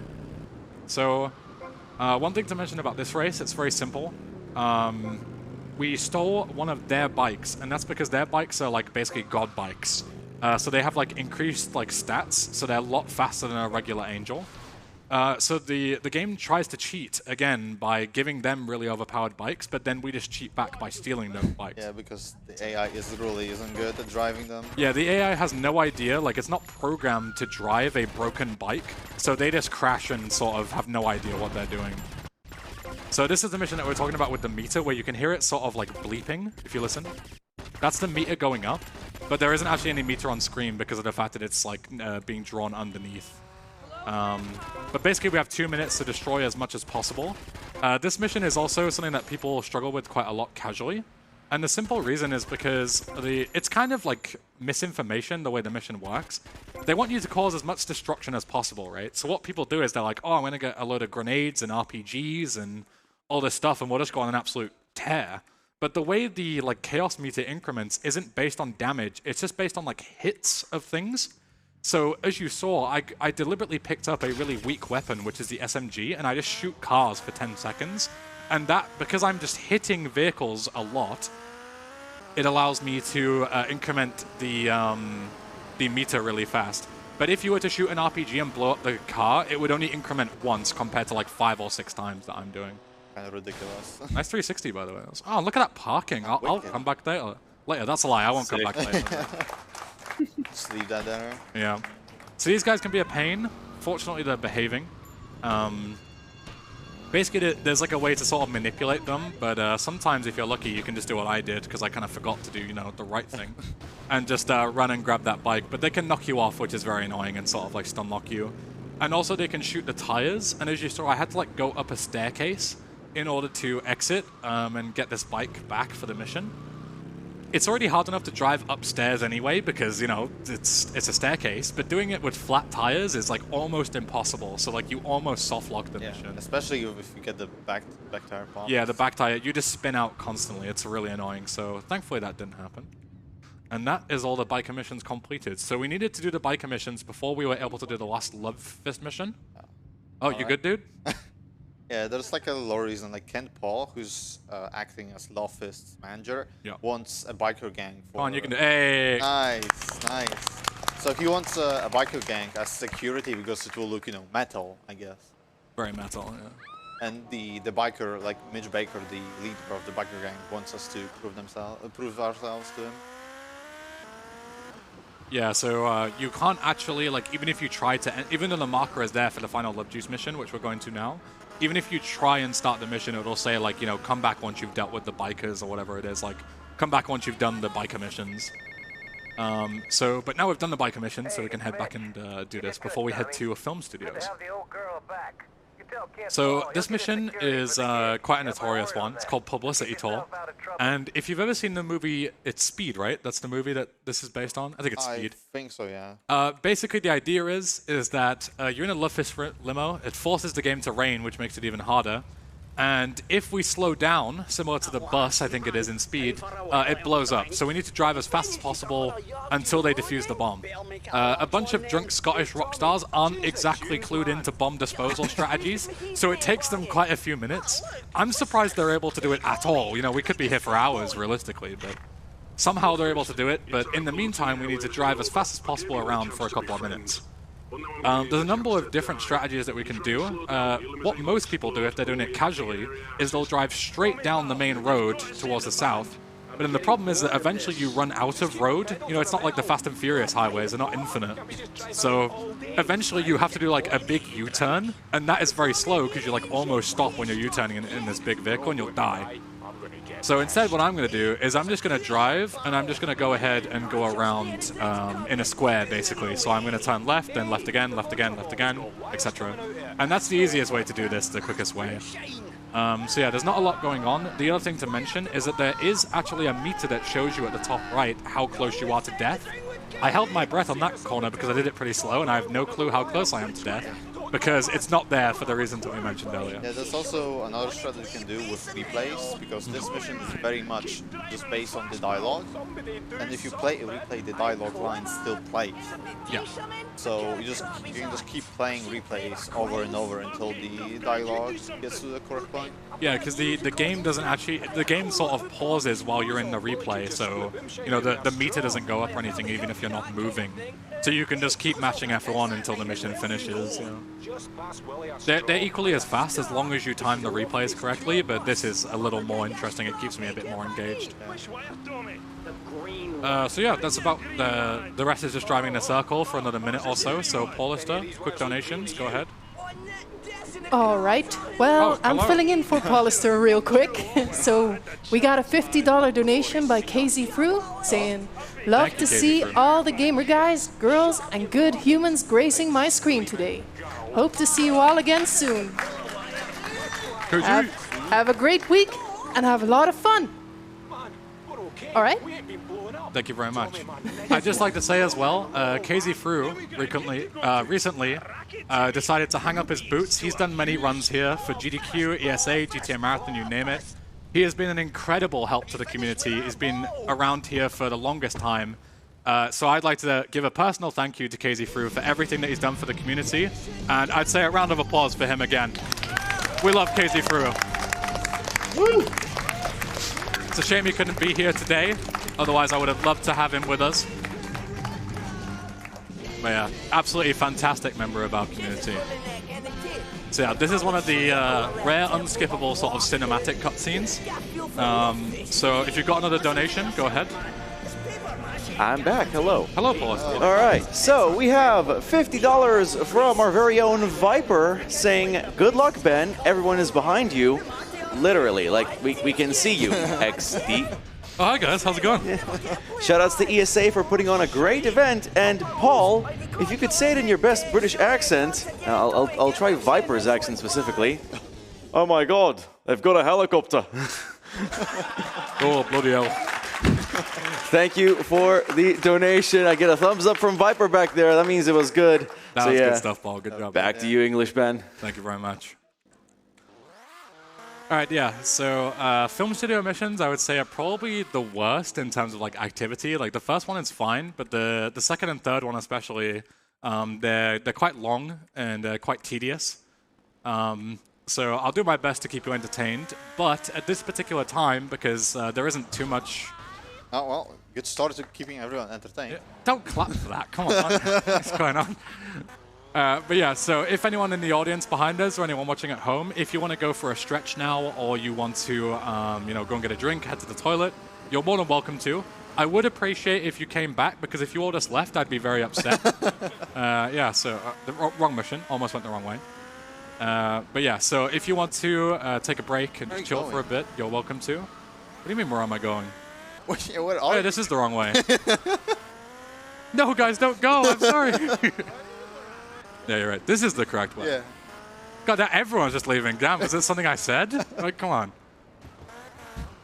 Yeah, no, you're more than welcome to take a break. We've got like 10 minutes or so of missions. And yeah, as I say, there's not a lot going on. This particular cutscene here, for some reason, you saw me bail off the bike. It like resets the bike in a really particular place. So you can just throw the bike off, and as you see, it's still in the corner there. Sure. This is one of the rare places where aim actually matters, so hopefully I don't whiff this shot. But as you've seen in this run so far, my aim is pretty pathetic. So let's see. Nice, hit it, nice and easy. Come on, let's go. I just need to not die to these guys, because after you pick up candy, their aggro just stops. Yeah, they're very upset with you to the point where like shooting you point blank, and the second you speak to Candy, she you're all good. Maybe it's because like they don't want to shoot her, so they just don't shoot you by default. That makes sense. But yeah, so the idea of the film studios is that we are shooting adult movies, and we need to get some talent. So we're getting Candy Sucks, who is like a local film star, and we're also getting Mercedes, who is actually the daughter of Colonel Cortez, who we were doing missions for before. And there's actually sort of like a running gag throughout these missions. Where are you going? Come on, Mercedes. Where am I going? Tommy, when Same are we place going to you spend should be some time going. alone Let's go. together? Okay, yeah. Want to babysit them to make sure they don't get hit by any cars or anything as they go across the road, because obviously that'll be instant failure and that's not very good. We're trying to go as fast as possible. We're just going to take them back. But yeah, there's sort of like a running gag during the story of Vice City where Mercedes is portrayed as like quite a sexual person, and she wants to partake in, adult movies and things like that. But then towards the end, Colonel Cortez rings you and is like, "Oh, I can't believe what Mercedes is doing. Like, I've heard all about it."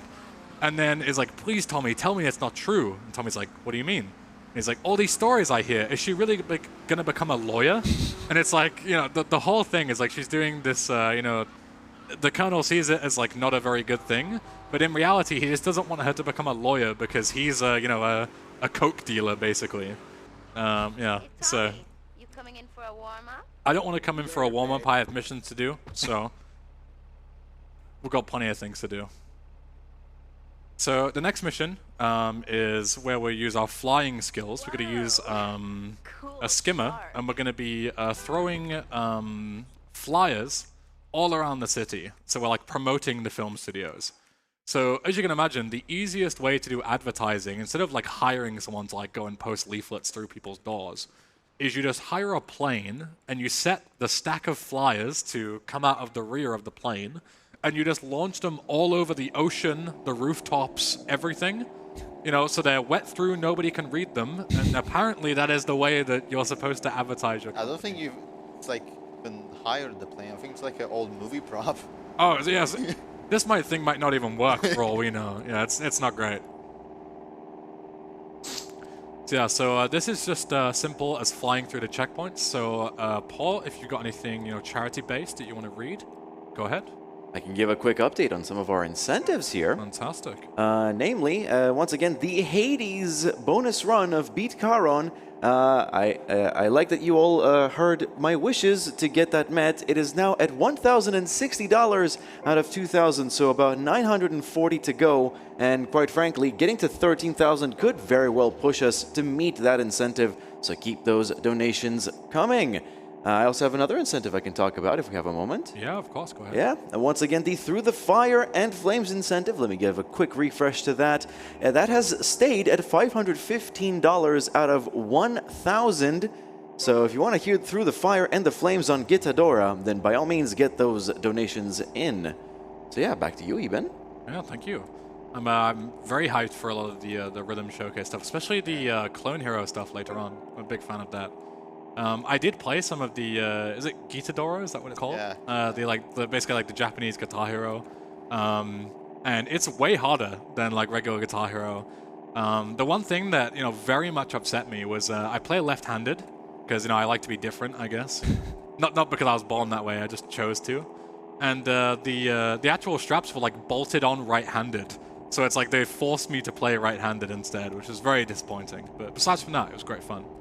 But it's my fault for being left-handed if you think about it. Like, I can't really expect people to move around things for me.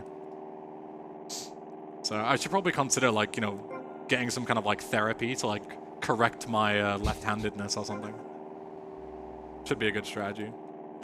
So yeah, just a couple more checkpoints to pick up. Just one round here, which can be a little scary. I'm taking a sort of safe route here just to grab it. Because if you... this thing is very bad at taking off again, especially like in between buildings. It was already a struggle to sort of get it off the ground when we were doing it on the sea, where you have plenty of time, and plenty of space. So doing it on a road is like almost impossible with the traffic and stuff. So if you crash, it's over. Like, you might as well just restart the mission. Yeah, it's... So the next mission is Martha's Mugshot, and essentially we're going to go ahead and tail Martha's limo. What we can do is we have a helicopter nearby. We can't go straight to the destination just yet, because if we get too far away, then we actually fail. But what we can do in the meantime is we can swap this quite slow helicopter for a slightly faster one. You saw me use it earlier. It was the VCN News helicopter. Conveniently, just before we get too far away, we can fly up to the building where the VCN News helicopter is, and we can grab it. So we can use it for this segment. Because even though this segment where we're... Oh, hello. Don't worry, that doesn't have collision, I think. But I avoided it just in case. Famous last word. Yeah, exactly. I avoided it just in case, but I'm pretty sure I was fine. But yeah, so this helicopter is faster. It doesn't help us for this segment because, as I say, we're just following the limousine, waiting for her to get to her destination. But on the flight back, we're actually going to have a 5-star wanted level, which is very scary. So the quicker we get back, the better, basically. You're intended to follow the limo all the way to a hotel, and then go in the side entrance of the hotel, take some pictures, and then drive back with the 5-star wanted level. And there's also like a bunch of guards. Oh god. Let me try that one again. There's a bunch of guards guarding both the film studio, which is where we're heading, once we're going back, and also the hotel where we take it. Like once we go back down the stairs, there's a bunch of guys. So it's very scary, but thankfully, with this strategy that we're going to do, we can just sort of fly over them, which is very convenient. I picked up the armor there, just because, as I say, we're sort of on a timer, there's not a whole lot to do. So we can heal up and whatnot in the way, as long as we don't get too far away. But yeah, any more charity stuff, Paul? Go ahead, you've got some time. Sure thing. All right, let's talk a little bit about Save the Children and what happens when you donate. So when you donate to Save the Children, 89, let's pronounce that correctly, % of every dollar goes straight to their mission, changing the lives of millions of children around the world. Save the Children works to make sustainable and long-lasting impact on children's lives. When you donate, our promise is that it'll go towards making the world a better place for children. I have a few donations here if you want to go through them. You're more than welcome to. All right, fantastic. We have $26.34 from Doff, and in brackets, Gamer, saying, Nice. Dude, I love Grand Theft Auto Vice City. I used to play it competitive back in the days. Love this speedrun. Good luck. Thank you, gamer. All right, back to you. Thank you very much. So yeah, the strategy of this mission to sort of avoid and fly back, sort of avoid all the conflict, is just to park ourselves on the roof, as you saw there. So you can still take the pictures because you're like in the zone and you have a nice view. But it means that we can just, as soon as we take the pictures, we can get in the helicopter and fly all the way back, fly over all the guys that are trying to attack us, and don't have to deal with the police. This is very nice. So yeah, you don't have to take any decent pictures as long as they're in view. So we just take 3 awful pictures. Like, that's my kind of photography skills right there. Like, there's nobody in the frame, just chilling. But as long as I say, they're on screen, it's all good. And then we can just fly right on back. So yeah, this is where we'd have like the SWAT, the FBI, and everything all over us. You might see them like driving around below us. They can even spawn like on the golf course, which is always hilarious.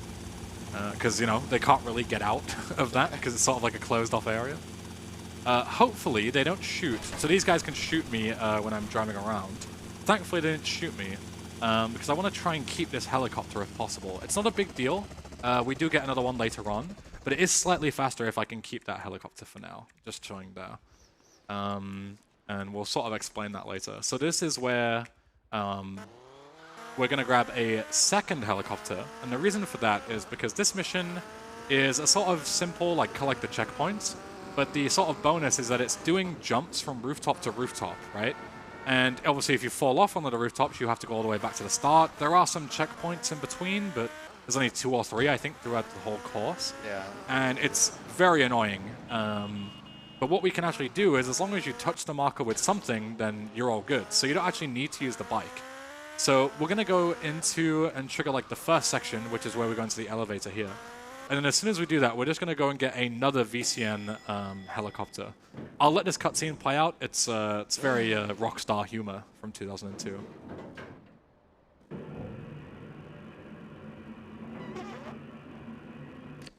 Nice. reminder that a fully grown man who pays taxes and probably has children made that. And was paid to do it. Incredible. Incredible, Rockstar. Okay.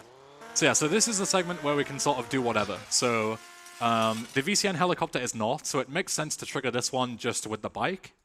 And then instead of heading west onto the next jump, we're going to head east. And we're just going to throw ourselves all the way off the building. Full damage is like non-existent in this game, especially when you bail out of bikes like that. And then we're going to head back up, grab the VCN helicopter, and skedoodle on and just fly through the markers. Because as long as you sort of in like a certain proximity of them, they trigger no matter what vehicle you're in. So this is, say, just flying through the checkpoints one last time, one last boring mission before we're done with the film studios.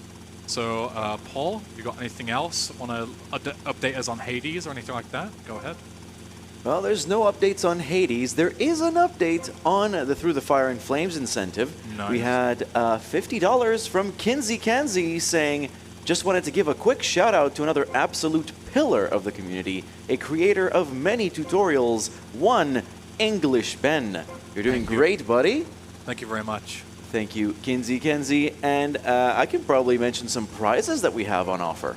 Go ahead. Yeah, well, I'm excited. For as little as $15 and for as much as $100 over the course of this week, you can enter in the draws for some lovely, lovely prizes. $15 minimum is puts you in a bunch of draws for a bunch of lovely pins, like a Sonic enamel pin or a Castlevania pin set. And if we go all the way up to $100, you're entering in everything, including a PlayStation 5, one for NA residents and one for EU. And also for $75, we have 2 Steam Decks we're willing to give out. So yeah, get those donations in if you want to be in with a chance at earning a bunch of lovely prizes. So yeah, back to you, English Ben. Thank you very much. Just in time for some more Rockstar humor here, as you'll see. Tommy seems to find this funny again. Another grown man. I don't personally find this very funny. I think it's very silly and immature. But yeah. So the entire point of this is that we're promoting the movie studio in the most immature way possible, and apparently that makes us a ton of money. So, but one thing we can try and do here is if you look on the minimap, I actually can move inside of the hangar, and I can actually run across, and hopefully, if I'm quick enough, don't think I got to it, but yeah. Basically, you can gain control in that cutscene because I guess whoever made that particular cutscene like didn't know that there was like a thing to take control away. So what they did was they just placed you inside of the hangar and hoped nobody would notice.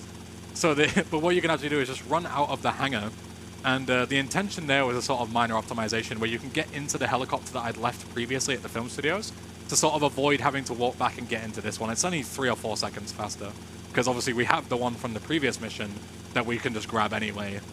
It's really not a big deal. As long as we have some kind of police helicopter for this mission, then we're all good. So, I'm going to park again, similar to the Robot Duke, which is chill here. If we park in certain places, the heli will despawn. So it's very important that we don't despawn now. It's quite useful. Nice clipping, by the way. Very nice. They made this game like 8 months. So. Yeah, it was basically like supposed to be like GTA 3 DLC, so we can't really blame the them. heli is gone. Heli's gone? God damn. It's fine. You don't technically need it, it's just a little bit faster.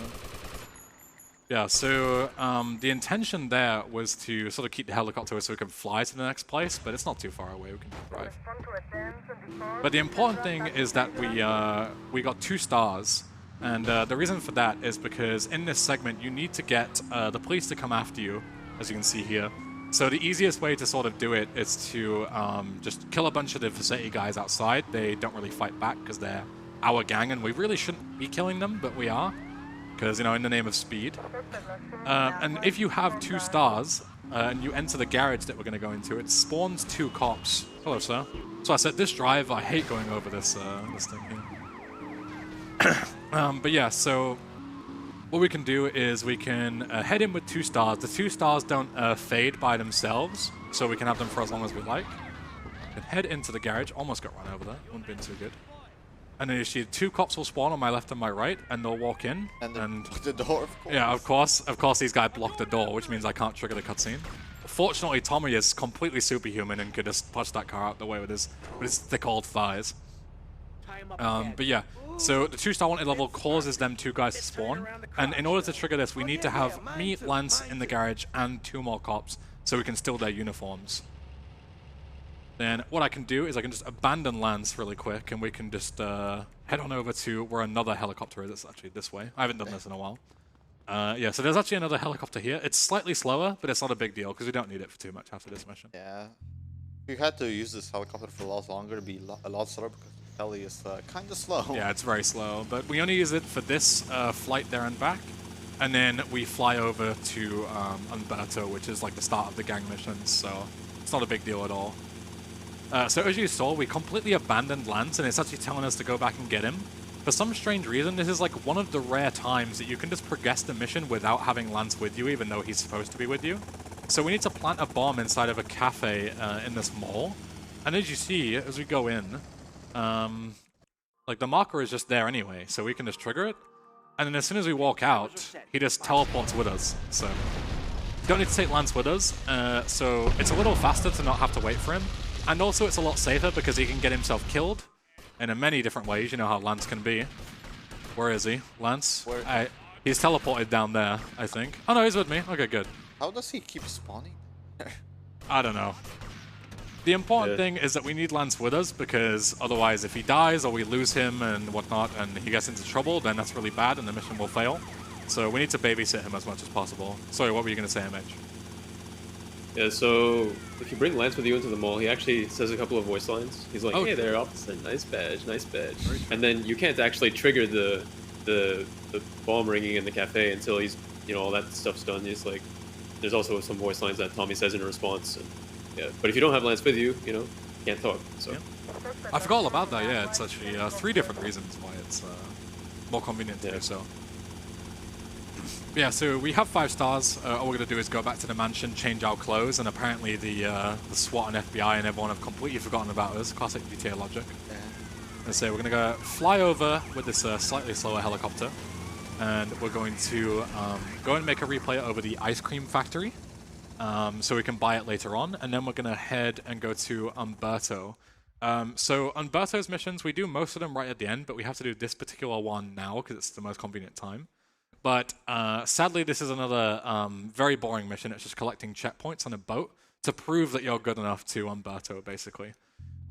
So Paul, if you've got anything to read, you are more than welcome to do so. Keep us entertained while I cannot. Sure thing. Okay, we have $50 from Bitbo saying, "I wonder what the game has prepared for today's rendition of Gunrunner." Cheers to the GTA speedrunning community. All right, yeah, and that's the one donation here, yes. Thank you very much, Pitfall. Yeah, Gunrunner is a mission that we'll also be doing later on. It can be a huge pain in the butt. There's a number of things that can go wrong. One of them is that, so the idea of the mission is that you can, you're supposed to get a lot of crates off the back of a bunch of Patriots, like big army vehicles. And for some reason, if you knock the first one off and you are having a bad day, you know you've got some bad juju or something, bad crystal ball luck, then they'll just teleport to 000 coordinates, which is underneath the golf course in the ocean out of bounds. So there's no way that you can possibly get to them, and you just have to either die or restart the mission somehow, which is very annoying. I'm gonna say this, even though it might potentially be jinxing this. I am the only person who has run this category for a somewhat lengthy amount of time who's never had that happen to me. So if it happens to me at ESA, so be it. I'm more than happy to show it off and eat my words, but let's hope it doesn't happen, because it's quite a few minutes of time loss if I have to death warp, buy the guns back, etc. Can be very annoying. Oh, sir, excuse me. Call yourself a man? Yeah, the boat traffic can be a little annoying. This is the sort of backwards route that we took all the way with supply and demand, the way that you're intended to go. As you can see, there are quite a lot of tricky corners that you have to slalom your way through. And the hardest part about driving boats is that you can only turn if you're also accelerating.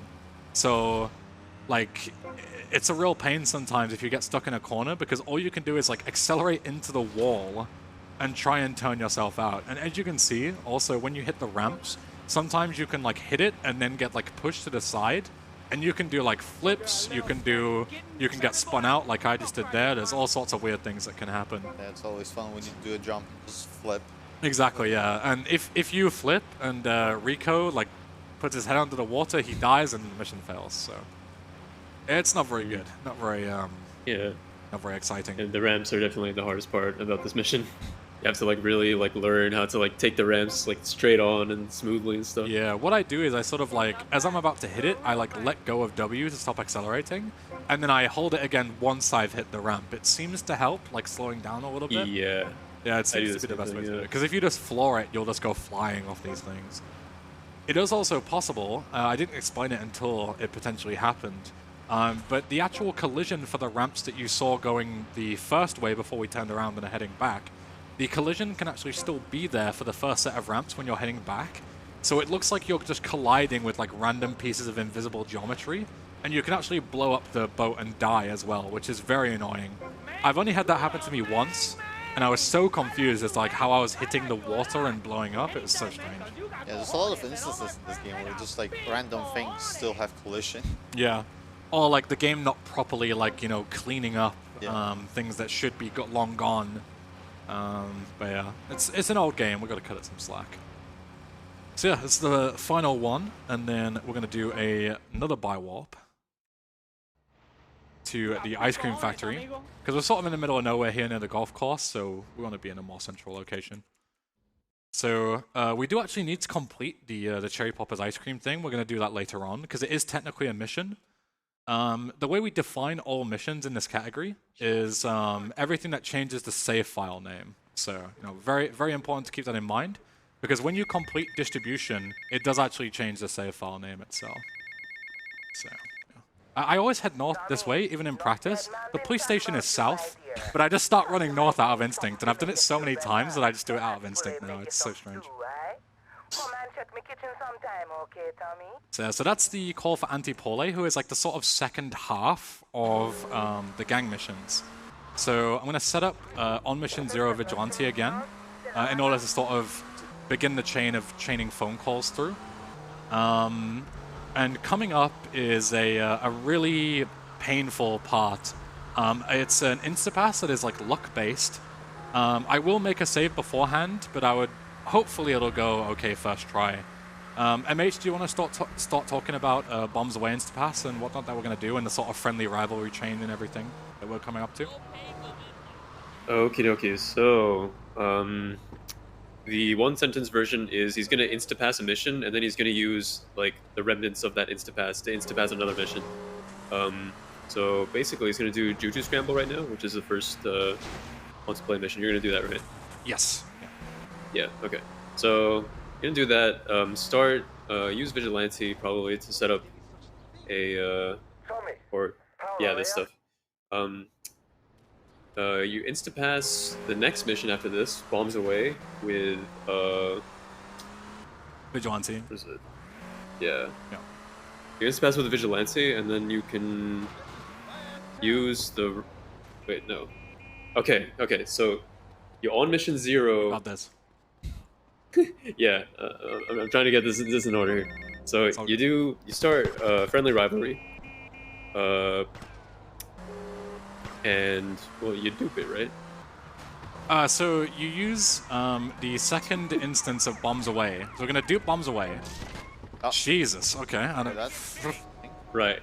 Should have put my seatbelt on, I guess. What is Tommy? What are you doing? I mean, yeah, sure. Let's use this. It's a police vehicle. So. Police vehicle. It works. Yeah. Sorry to cut you off. So on mission 0, Bombs Away, which is the next mission here, in the Haitian chain, and then you use that to instapass friendly rivalry, which is the taxi mission, and then use Vigilante, which is he has a cop car here, and then you can immediately start a setup to instapass Bombs Away. Yeah. So okay. My explanation was super bad, but please excuse me. It's very tricky to explain because it's a sort of chain of instapasses in a row. I'll run it through step by step as we go. So we've set up a call. We start Bombs Away once, and then the phone call runs out, and then we start bombs away again. It's very important that we do it inside the cutscene. I'm going to skip the cutscene. I'm going to jump, and I'm going to aim my sniper rifle. Again, I'm going to lean in. Please don't laugh at me. It's not funny, guys. Come on. I'm going to pick a very specific pixel. It's a new reference, so hopefully it works out. Nice. So we failed the mission. We blew up the van through the wall, which is very nice. And then the police car also despawned. I kind of need that. Okay. It's a mission vehicle. Okay, I guess I need to just go ahead and... hey, police officer. I also want to get rid of this. I'm going to get another one. There. That's fine. I just need a police vehicle of some kind, okay? Yeah. So now we're going to teleport to the rivalry place, the Kaufman Cup's place. Start friendly rivalry, which insta-passes it, okay? So now I'm going to wait a second just for like everything, the game to catch up with everything. I'm going to make a save just to be absolutely safe. And then... Cop car is gone. God damn. That one cop like rear-ended me has really made this difficult. Yeah. Okay, let's find another police officer to kill. Why friendly rivalry insta-pass like that is because after duping bombs away and failing it, one instance it was still running. It was just, you know, stuck. And if you start friendly rivalry during bombs away, it just insta-passes. Yeah, exactly. So now I need a police vehicle again, and I'm going to use it to set up on Mission 0 Vigilante and then insta-pass bombs away. If a police car is going to come to me at any point. Like, you'd think with the amount of crime I'm committing that the police would be here in seconds, but nope. They're underfunded, apparently. Exactly.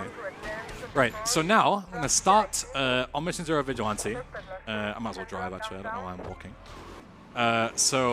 And now this is where it gets tricky. So this is sort of a coin flip. I'm going to do it, and then I'll sort of explain it as we go. So I'm going to wait. I have a wanted level, so it doesn't matter. Yeah. I'm going to throw a grenade at the ground. Hopefully it doesn't clip through the ground. Start the mission. Skip the cutscene. Mash. Thank God. Nice. Okay, that worked. Okay, perfect. So it's very tricky to explain that as I'm doing it, but basically what you need to know is that the grenade like knocks Tommy out of the way because otherwise... Let me just concentrate here for a second. Otherwise, the next mission, which is the third anti-Pole mission, will start as soon as we pass bombs away, and that will instantly crash the game. Because bombs away is still running. Bombs away is still running, exactly. So the only way to do that is to grenade yourself out of the marker, and then when you spawn back in, you have a matter of frames to mash the jump key and jump out of the marker. The problem with that is that, one, the grenade can randomly fall through the floor, which is obviously unfortunate. There's not a lot I can do about it. And two, the problem is that the way the mission markers and the cycles and everything in this game work is that even if you mash frame perfectly, there is a chance... I'm just going to get rid of the shotgun because I don't need it, and it's going to mess up my muscle memory otherwise. Where is it? There it is. Yeah, so essentially the problem is that the mission can start even if you mash frame perfectly and there isn't enough time to do anything, which is, yeah, very annoying.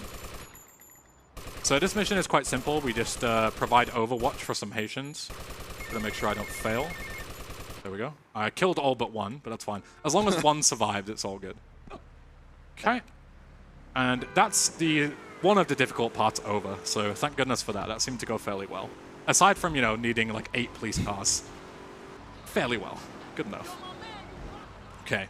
So now I'm going to head just through this little alleyway here and sort of squeeze through. Activate Vigilante, so I'm on a mission, because otherwise I'll pick up this rampage, which I don't want to do. Make a replay over it, and we'll cancel Vigilante. Then I'm going to buy the Printworks. And then I'm going to use the rampage that I just got to set up the rampage while we're starting spilling the beans. And this is going to be used for another set of insta-passes. Hoxie, you're welcome to go for this one, because this one's a bit more simpler, so I'm giving you the easy job. Alright, thank you. Alright, so, Ben's going to use this rampage to... Like, he's going to do spilling the beans through, like, do the entire mission, and then hit the courier while the rampage is running. The rampage is going to run out during the courier, and he's going the phone call, using the phone call for it. Oh, yeah, right, phone call. So, rampage is going to run out during this mission. He's going to hold the phone call, then gonna hit the courier, answer the phone call while starting the mission so we can cancel it, and then go start distribution, which will insta-pass it. And do you insta-pass it twice or 3 times? I do it 3 times in 3 this group. times, yeah, It's okay. the consistent Yeah, way. that's the safe way. Yeah. So he's gonna insta-pass it 3 times to increment the asset counter, which allows him to start the last mission, or start Cap the Collector and the last mission earlier than normally, which is also used later. And he also insta-pass Capmageddon with the courier, if I remember correctly. Exactly, yeah. So Hit the Courier on the Japanese version is a very interesting mission because you can insta-pass 2 different missions with it, and all you have to do is start the mission and then start the other mission that you want to insta-pass. So, as I said before when we were talking about the Cherry Poppers Ice Cream Factory, we need to complete the ice cream asset anyway.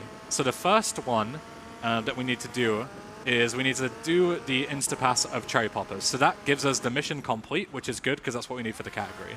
It also gives us an extra asset. And the way the game is like programmed is the game isn't smart enough to know which assets I've done. All it does is it has a counter, and whenever you complete an asset, I don't know why I went for the second armor there, got an extra safe apparently.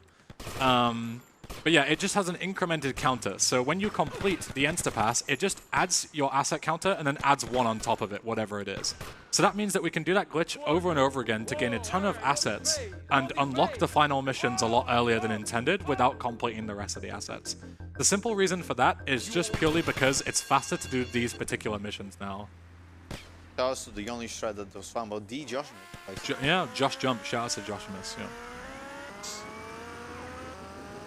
So yeah, as Hoxie said, I need to make sure that I have my phone ringing at this point, and the easiest way to do that is to just bribe away these 2 stars. So these bribes here, they take away one of your wanted stars.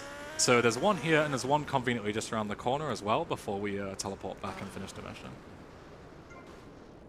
So yeah, going back to what we were talking about earlier with the insta-passes, there's also the final taxi mission, which can also be passed, and you can gain an asset purely just by starting Hit the Courier 1 last time, and then doing Capmageddon, which is the final taxi mission. So we can pass Cherry Poppers, we can gain all the assets that we need, and we can complete the taxi missions and gain that asset as well, all just by doing this trick over and over again. So it's very convenient. And the way it works is, as I say, we just start Hit the Courier on mission 0, start the Cherry Poppers Ice Cream, and then we just walk back, and we just do this 3 times. It's very simple. You just need to be fairly fast because you need to do this before the phone call comes in again. And Exactly. the phone calls are on a 20-second cooldown. Yeah, so you have 20 seconds to do this, but even if you do mess it up and you like fall off the bike, there's 2 different backups to like basically make sure that you can never fail it. You just lose a little bit of time.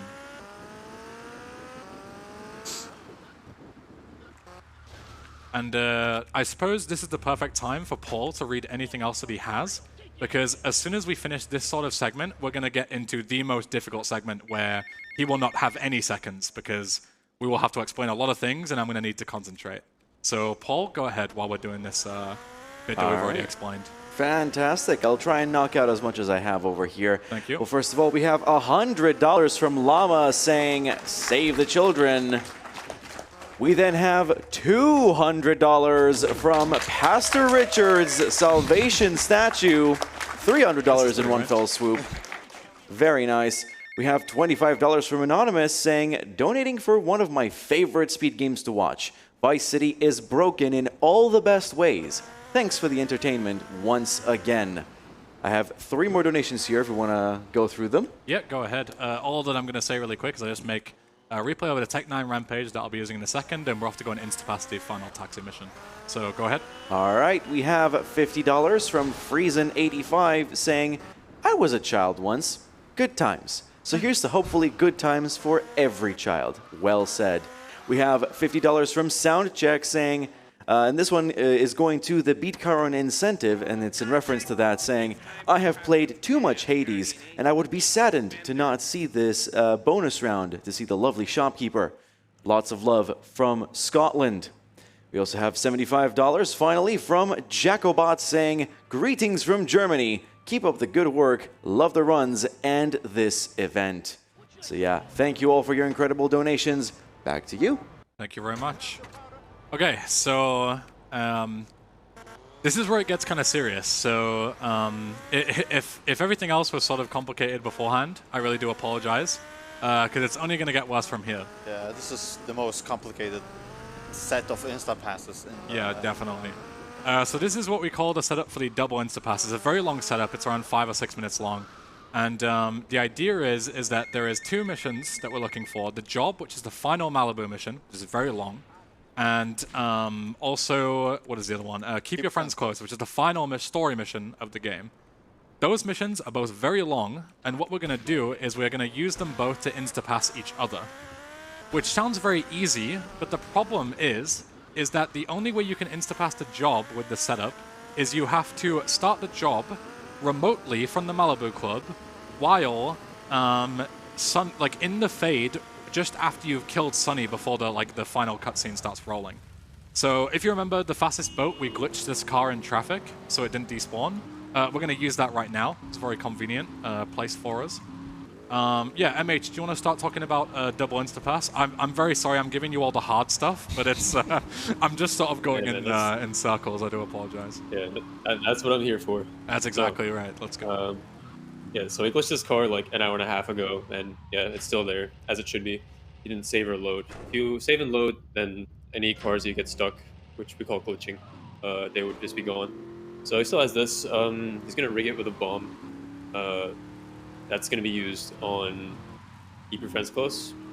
And you're going to go and complete Cap the Collector with this car, yeah? Hit the Courier first and then Cap the Collector, yeah. Right, yeah. So this car is going to be sticking around. You might not be using it for Cap the Collector. I imagine you'll get a better car like the Cheetah for that. Yeah, I'll park it nearby. Yeah, but this car is still going to be available. Yeah, we can go more into detail like as Keep Your Friends Close goes along, because explaining all of it now would just be like almost no sense. Wait. Kill him. Get the plate. She like died twice or something. It's a very strange thing. Yeah. Go ahead, MH. Sorry, just game being weird. All right. Yeah, I was just saying like, yeah, this car is just going to be like on hold until Keep Your Friends Close, and then we'll be concerned about why you rigged it with a bomb and why it needs to be a glitched car. Yeah. Yeah. This is all very pre-planned. This is not just random stuff. It's not like he just glitched his Phoenix because he likes Phoenix. Yeah, I actually hate the Phoenix. It's That's horrible. pretty bad, to Yeah. be honest. It's like the worst sports car by far. Yeah, so I'm going to leave it in this very particular place. And we're going to grab the police cheetah and walk back. And finish the mission really quick. There is a snipe that we can do for the next mission, which you can basically do another wall bang. It only saves around 10 seconds or so, but since it's raining and inventory management is super important for something that I'll talk about in a second, I'm not going to bother with it because I don't want to goof it, because if I mess up my inventory management now, it's very bad. So if I switch to the detonator at any point between now and the end of double insta-pass, I can't switch away from it for some reason. Like, you're just locked into using it. Like, you need to go to a shop and buy another weapon to switch away from. Exactly, yeah. Or end a rampage. That's the only way to, like, reset away from the detonator. So that, as you can imagine, is, like, a huge problem, because if we aren't able to switch weapons, then we can't use any of our guns to complete these missions that we need to. So I'm just going to play it nice and safe. I'm going to sit inside of a car where I can't switch weapons and misclick or anything, and we're going to keep on going. So Cap the Collectors is sort of like a median mission that we're doing in the meantime of the setup, just because we need to complete it to unlock the next ones. So this is quite simple. Just drive by 3 sets of dudes. Nothing particularly interesting to it. So, as we were saying earlier, the way you insta-pass the job is by starting it after killing Sunny and during the fade. So you might think to yourself, like, how on earth are you going to do that when you're across the map, you know, at the Malibu? Like, how are you going to kill Sunny? Well, that is what the bomb in the car is for. Hello, officer. Please don't bother me right now. I'm trying to talk to the fantastic audience. So, yeah, so that's what the remote car bomb is for, is we can do damage remotely so we can blow up Sunny. But also, he doesn't die to one explosion because he's like, you know, the final boss of the game, right? So he can take a bit of a beating. Speaking of taking a beating, these guys just... Where are they? Where are these guys? How? What? Okay, it doesn't matter. We're heading back this way anyway, so it's not a big deal. After all that, they just... Yeah, okay, classic. This is what rain does to the AI. It's not good. Okay, so we're gonna start a rampage. I didn't make the replay, never mind. I need to go back and make the replay. Hold on. Hold that thought, 1 second. 1 second. But yeah, so as I was saying, the remote bomb is very important. But what is even more important is that we need to shoot Sunny with exactly 4 shots from the Python revolver. And the reason for that is because the 4 shots from the Python plus the car bomb explosion is just enough damage to kill him with the bomb remotely. The problem is that obviously if I shoot him 4 times, you know, all good. If I shoot him 5 times, he dies, and that's, you know, GG. If I shoot him 3 times, he won't die to the explosion, and that's also GG. And as you can see, this setup is so long that it's a really huge time loss if I goof this, or if anything goes wrong. So we're going to go ahead, and we're going to go and start Keep Your Friends Close now, which is the final mission of the game. It's very easy when you're doing it casually, because basically the way the mission works is you start the mission, 60 seconds from the start is when Lance spawns. Lance betrays us, if you remember, in the story. And we kill Lance, and then 60 seconds after that, then Sunny spawns and we kill him, okay? So we're going to be making good use of those 2-minute time slots to do everything that we need to do in the meantime. So, I'm going to start the mission, take the phone call first for the mission. Come down here right away. Going to start the mission here. It's very important that we only skip these cutscenes once. If you mash, you get stuck in the cutscene, and we're on a time limit. I'm going to make a save replay here. There's actually a save marker at the mansion right in front of us. And then the idea is that you're supposed to sort of Scarface, like, defend your territory here. But it's impossible for me to fail, so I'm not going to. I'm just going to drive away. They can have the mansion. I don't care. I don't need it. Like, the only fail condition here is them taking all your money. Yeah, but we have so much, because we've used that glitch to buy all the properties, that money is not a problem anymore. We have more than enough time.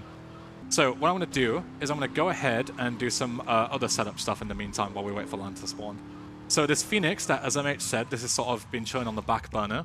We're going to go ahead and grab this, and we're going to bring it with us. As you can see, it's glitched, so it's there the whole time. It's rigged with a bomb, so we can blow it up whenever we want to.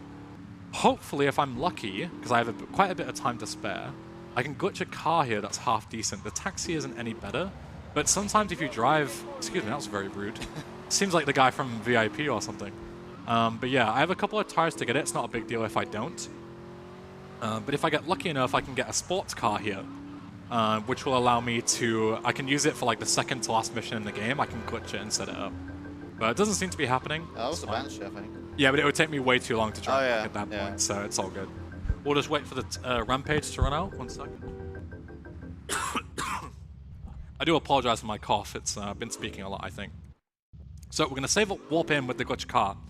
It's very important that we stay in the car, because if we don't, we'll start the mission again, and we'll crash the game. Oh, you think so? Yeah, because this mission code-wise is so big and complicated. Yeah. Just crashes and stuff if you dupe it. Yeah. So we park in a very particular place. We hold the call, which we need. We're going to go and run and kill Lance. He sort of teleports and heads up, so we're just going to go up here and kill him. But yeah, your parking of that car is very important, because if you park it too far away, you also won't kill him. That was exactly enough bullets. That was very lucky. But also if you park it too close, he'll move out of the way of it, which is obviously very bad. So I'm just going to chill here for a second until Sunny spawns. Don't think he's going to spawn yet. Oh, yes, that's fine. Yeah. I have the shotgun as well, which isn't good. I knew that shotgun would mess me up. Yeah, because the timers for both Lance and Sunny start counting from the start of the missions. So I'm going to concentrate here for just a second, because I need to make sure I shoot him exactly 4 times with the revolver. Get him, boys. He never understood a thing. Okay, good. And then we're going to answer this call to make sure that they don't shoot us. And then we're going to drive, and this is the moment of truth. So the reason why I look so close, even though it seemed kind of obvious, is because sometimes you can shoot him in like the side of his clothes and it doesn't count. But I saw 4 blood splatters, which means I shot him 4 times. So the setup is all done. Hopefully, everything is in place. And now we're just going to drive to the Malibu. I'm going to detonate the car at a very specific time. I'm going to walk into the job marker. And if everything is good and I've timed this perfectly, then we'll see Tommy sat on the stairs with a blown-up car right next to him. If not, then we'll have to do it again. So... Just not good, because that setup is super long. Super long. So, let's see. God, I hope this You works. basically want to time, like, the fade of the Keep Your Friends Close ending. Yes! The fade of this start. Thank yeah, God. there you go. As you can see, gentlemen, this is going to be the easiest buck we ever made. Oh, I'm sweating. Let's go. And now's the second part of Double Instapass, the easier one. This is the much easier one, yeah. This ain't no simple plan. So as you can see, we're at the end of the job. We've completed the heist, but we're also in the cutscene to start the heist mission. And then we're going to take the phone call from Phil thanking us for the heist while we're talking to Phil about the heist in the cutscene. It's all very strange. Phil, So yeah, we need to listen to this cutscene. We can't skip it, so we're just going to take a phone call in the meantime. I really enjoyed working with Aren't you forgetting somebody? Somebody who helped you to know end in this town? And then, Hoxie, do you want to quickly run through the second part of this? It is much easier. Yeah. But it's still, if you mess it up, I'll still crash the game, so... Yeah, so we're gonna take everyone to the mansions of the bank, which I guess it's on the way, but... And we're gonna get out of the cab, get the phone call, quickly get back in, and softlock the line that Cam says when you get out of the cab. And it's very important to softlock it, because that's the line that's where the job script gets stuck, and you use that that script to instapass, keep your flanks close. Yeah. And then you just save work the mission, start the mission. Yeah. So I'm going to do it a slightly different way. It's a slightly more optimal way. But essentially it's the same thing. All that I'm going to do instead is I'm going to save warp first, then I'm going to get out of the car immediately, and then the phone call will come in while Cam's line is playing, and that soft locks it as well. So the only difference is that I don't have to get out and wait for the phone call. It's slightly faster. Yeah. So I'll quickly do this. We'll save warp. You also need to be careful driving Very the quick. match. Get out, get out, start the mission. And we are done. Nice. That's the whole setup. We're all done. You need to be careful driving near the mansion because the game can just crash. Yeah, that's why we save warp in, because if you drive in for some reason, the game crashes. Basically, there is this no whole way setup. to enter the mansion. Yeah, exactly. Unless you save warp. Yeah. So this whole setup is basically just like doing our best to not crash the game. So now we have a ton of instances running of a load of different missions, and we just need to get rid of all of them. So we grenade ourselves there to fail one instance, and then we still have one more chilling. So the easiest way to get rid of it is just to simply stand over here, and I'm just going to wait for a phone call to come in. And as we talked about before, if you're on mission 1 and you die, then you'll fail any mission that you're on. So I'm going to hold the call and just drown. There is a slightly faster but much more inconsistent way to do it by duping Vigilante. But that can crash the game, and this is 100% consistent. It's only slightly slower. Duped Vigilante is super unstable. Yeah, it's another coin flip. Like, there is ways people have made it like more, you know, more like consistent, like placebos and delusions and all sorts of stuff. But that's 100% consistent. There is a consistent way. Yeah, where you Oh, is it the one where you get out start of the Vigilante car outside? Yeah, you start Vigilante, but you get out, so like it immediately cancels before like anything loads. Yeah. So yeah, it's I don't know if it's frame perfect. You have like 2-3 frames leeway, but yeah, for marathons definitely want to go this way. No worth doing either way. Yeah, I'm certainly not in a marathon. So we're just gonna take some calls and chill for a bit, and then gonna head into the police cheetah and set up at the Cherry Poppers Ice Cream on Mission 0 Vigilante again. And that is because this mission, Loose Ends, which is the final payphone mission, is a sort of strange one. So there is a very long phone call that we need to take from Colonel Cortez in order to get like the final couple of missions. And also, conveniently, if you take a phone call, nobody will attack you. So what we can do is we can take this very long phone call while we're running through this compound of guys that want to kill us. And as you can see, none of them attack us. So we can just run through and have a nice little conversation with the Colonel. Which is perfect because, you know, everything was very complicated and horrible for a few minutes. And now we can just chill, take a break. Whew. This game's very nice when it's chill. Nobody attacks you, no difficult strats, just running. Just two bros running about, you know. Peaceful day in Vice City. This is also the call where talking about Mercedes becoming a lawyer, by the way. It's all the very funny phone call that I talked over, so I am sorry. I ruined it. Yeah, just read the Japanese subtitles. Yeah, just learn Japanese. Yeah.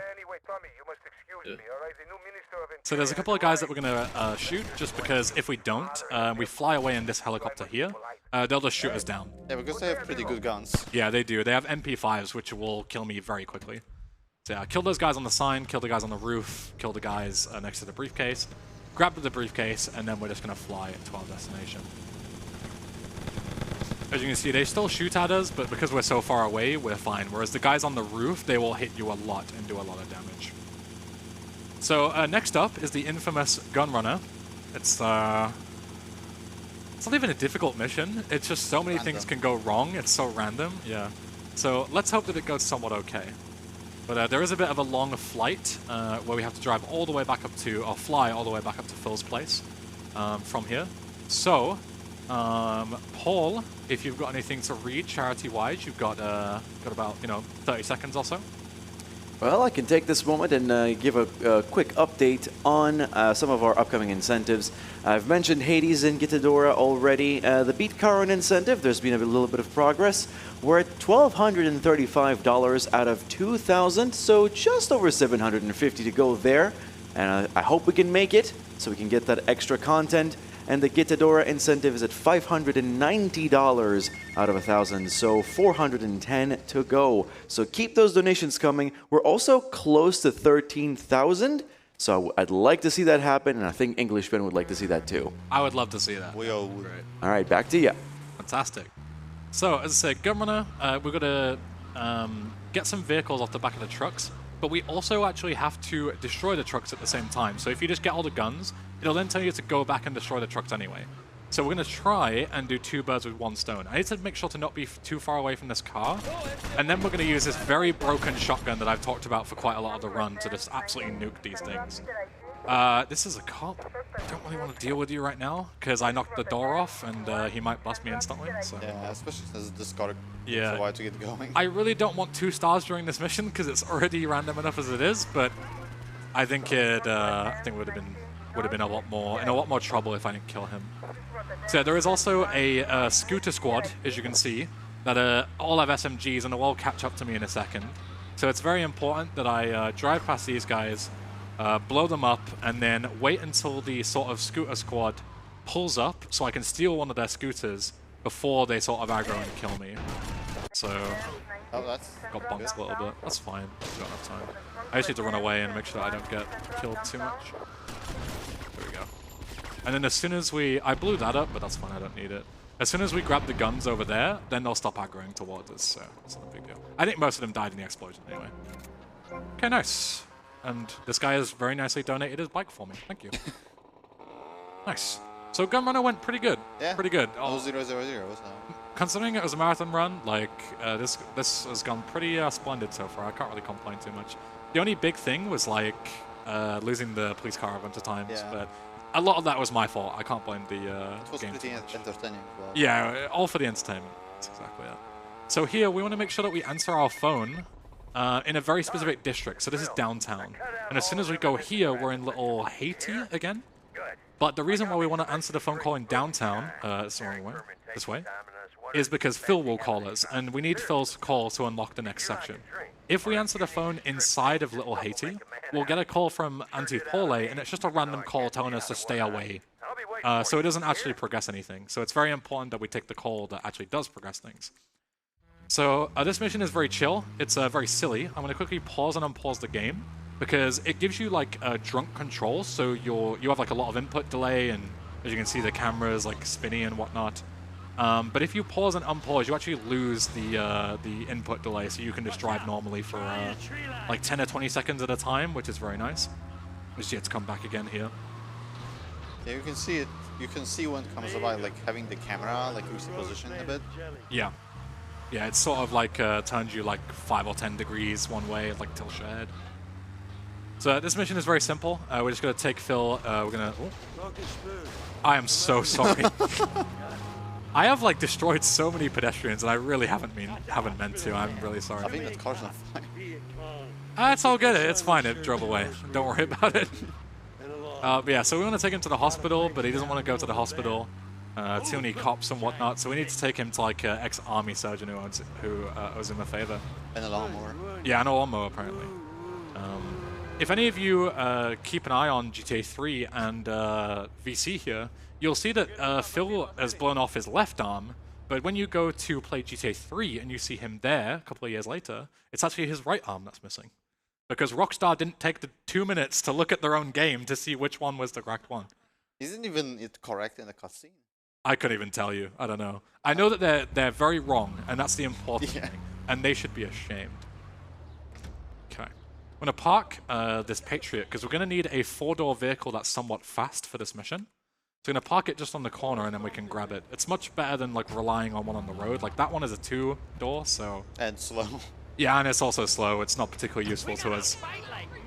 But this mission, it has quite a lot of dialogue and cutscenes and whatnot. I'm not going to heal. I could get armor there, but 150 is enough for this mission. Yeah. I might heal on the next one. The sort of biggest obstacle left, there's 3 more missions to go. And the biggest one is one of the trickiest ones. It's naval engagement. But the reason why the mission is so hard is because of something that's kind of been happening all the way throughout the game. So, do you guys want to explain? MH, do you want to talk about the spike strips and the 4-star game crash that we need to avoid towards the end of the game? Yeah, so I think this is a side effect of the cutscene dupe with bombs away. Is that right? That's correct. Okay, so because of that stuff he did with the Haitian missions, you know, about half an hour ago, yeah, there's basically if there's too much stuff, like too many objects loaded, the game's gonna crash. And spike strips that the cops deploy are one of those things. And usually this isn't a problem, but because of the cutscene duping, I don't know technically. We're very close to the limit is the problem. Yeah, like, and spike strips are like made of multiple objects. Yeah, like every single one of the like connections is all one object each. So yeah, it's very There's bad. 2 workarounds. Either you make it so you don't have cops deploying spike strips, so you can just like kind of avoid getting a wanted level, or make it so you can actually just skip the whole like section with cops chasing you, which I think is what you're gonna do. Yep. Or you can restart the game. Restarting the game is what you do in 100% most of the time. In all missions, people usually opt for the other way. But, yeah, so the cops start deploying spike strips, which is the problematic thing and what causes the game to almost crash every single time. These guys popped both of my back tires, which is very nice. It's going to be a nice little drive back.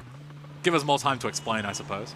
But yeah, so you get 4 stars as soon as you complete like a certain section of the next mission. You have to drive back. And the problem is that as soon as you start getting 3 stars, the cop starts deploying spike strips, which is very annoying. Speaking of very annoying, these cops are going to be a real pain, I can imagine. But yeah, so the easiest way, sort of quickest way, I guess. Certainly not the easiest, it's very tricky. Thanks. Didn't really help me too much. These guys are really earning their paychecks this week. yeah. One thing you can do is you can do a drive-by. If you shoot a police car chasing you, they're just gonna like stop. Oh, that's very true. Yeah, Yeah, they just kind of like fall asleep and then they just kind of crash. Just don't do that when they're next to you. yeah, because they'll get out and bust me. Yeah, Yeah. we're good. Yeah. Not with We're this bad trooping. handling. We're trooping. We're going. We're ice skating all the way to the bank. Let's go. Hey, there's a box in the back of the van. Yep. Oh, that's where the box in DE comes from. Okay. Perfect. What a drive from me. Thank you. Thank you. Okay, so naval engagement, we just sort of take any car we can get. It doesn't really matter. It's not a very far drive. Awful car, but it's all Of all good. the cars. Yeah. So this is the mission that we're talking about. What we want to do is we actually want to avoid getting a 4-star wanted level until the absolute very end of the mission. So what we're going to do is going to take out a lot of guys that have very powerful weapons, so they're very scary, which is why I'm going to heal. And we're going to take them out, and then we're going to pick up 3 briefcases. So one particular dude drops 2 of them, and another guy on the jetty drops 1. So we killed a guy on the jetty already, and then as soon as we pick up those other 2 briefcases, we're going to get 4 stars. So what instead we do, hopefully if I don't mess it up, because it is kind of tricky to do, what we do is we run up to him, which is very scary because obviously he's got a very powerful weapon. We run up to him and punch him so he falls over, because when you have a weapon in your hand, I'll show you actually on this guy. Never mind, I shot, never mind. See, this is why it's hard, okay? You need to be a very particular distance. So I can't even do it on a non-moving target who isn't shooting me, never mind this guy. Good start. But yeah, so we're going to punch him over, and while he's on the ground, we're going to run around him and make a replay, like standing on his like standing on him while he's on the ground. And hopefully what that does is I'll make a replay that will have me running over the 2 briefcases so I can collect them remotely at the end of the mission. That's the plan anyway. How well it goes, I have no clue. So I need to kill this person because they have a shotgun and I need to go around that way. Let's kill this guy on the roof. Very important. Yeah, this guy in front of me is the guy that I don't want to kill. I want to kill this guy, and then grab the briefcase. And this is where we hold our breaths. Good? Right, good start. Make the replay, do a circle around him, save the replay, kill him, and don't pick up any of the briefcases, and drive back. So as you can see, we have 2 stars, and we are only going to get 2 stars, unless I, you know, create some ruckus, but hopefully we don't. Another very annoying thing is that this car, this Landstalker, is like prone to flipping, as you can see. Yeah. Perfect timing. Yeah, we call it the Flip Stalker because for some reason it's so top heavy that if you do like any turn too fast, you'll just flip the car. And as you can imagine, flipping the car while you've got police on you is never good. But we'll drive back and then we'll play the replay. And then we should hopefully pick up the briefcases. And then as soon as we get 4 stars and the game has the potential to crash, we'll finish the mission instantly and lose our wanted level. So all I've got to do is pick up the briefcases. So hopefully that replay was good enough. Awesome. Okay. Nice. Awesome. Easy. Whew. Is it fine to change Yeah, with the it's cafe? Yeah, we can just walk out. So yeah, I walked a bit far in the cutscene by mistake, but then as soon as we get to this section, we then Oh, you're in the finish. interior. That's fine. I know where I'm going. I've played this game before. I can just run in and out again, I guess. Or maybe does the mission start? Does that like get rid of interior mode? I don't know. We'll see. Oh, it does. Yeah, seems good. Okay, perfect. So now, final mission. We are going to grab our boy Pepe over here, because Rico died. I don't know if you guys saw, he got nuked by a grenade. Very sad. And I think we're gonna be slightly overestimate because Yeah, I don't think the police car stuff. But honestly, I don't mind. This was quite a tight estimate, 230. But the fact that double instapass went first try, and the fact that I was able to get bombs away without crashing the game once, I'm very happy with that. Yeah, all the hard stuff went. Really Exactly, well. yeah. I messed up a couple of easy things, which lost me some time, but it's fine. So this is the final mission. As I said, all that we need to do is we need to go and plant some bombs inside the Haitians' factory. So this is the final Cuban gang mission. So all that we need to do is pull it with our bros who are going to help us plant the bombs. Whoa, man, you drive like a crazy bitch. That's not very nice. Gonna trigger it, hopefully. There we go. And then we're gonna go into the compound, and they sort of go in formation, and we're at the back. If you like abuse the hydraulics like I was doing then, you can sort of like drive over them. It's not the most consistent thing ever, but hopefully we can get like ahead of the curve or a little bit and pull Hopefully in. don't flip because Yeah, I don't think I've ever flipped. That would be pretty tragic. But yeah, we can sort of like shove these guys out of the way and sort of move over. Excuse me. Uh-oh. Oh, that's not good. That's a problem. No, we're fine. We're fine. Don't worry. It's Yeah. I wasn't worried easy. or anything. I was Yeah, just you're testing good. you all. I was just testing you all. It's all good. Yeah, so we can drive in the compound. Nobody spawns just yet. Go ahead, run in. And what I'm doing is I'm just right-clicking and aiming to like trigger the markers a slight bit faster. Rico's doing some bunny hops. He's just, Pepe, excuse me, doing some bunny hops. So these guys don't really bother us. This mission is nice and easy. I have died to it before right at the end, but it's not too hard. And then... The world famous. Hello, sir. Don't run me over, please. Thank you. And then we run here, and this is the final cutscene. Get ready on time. All right. I hope you very much enjoyed. Thank you all for coming out.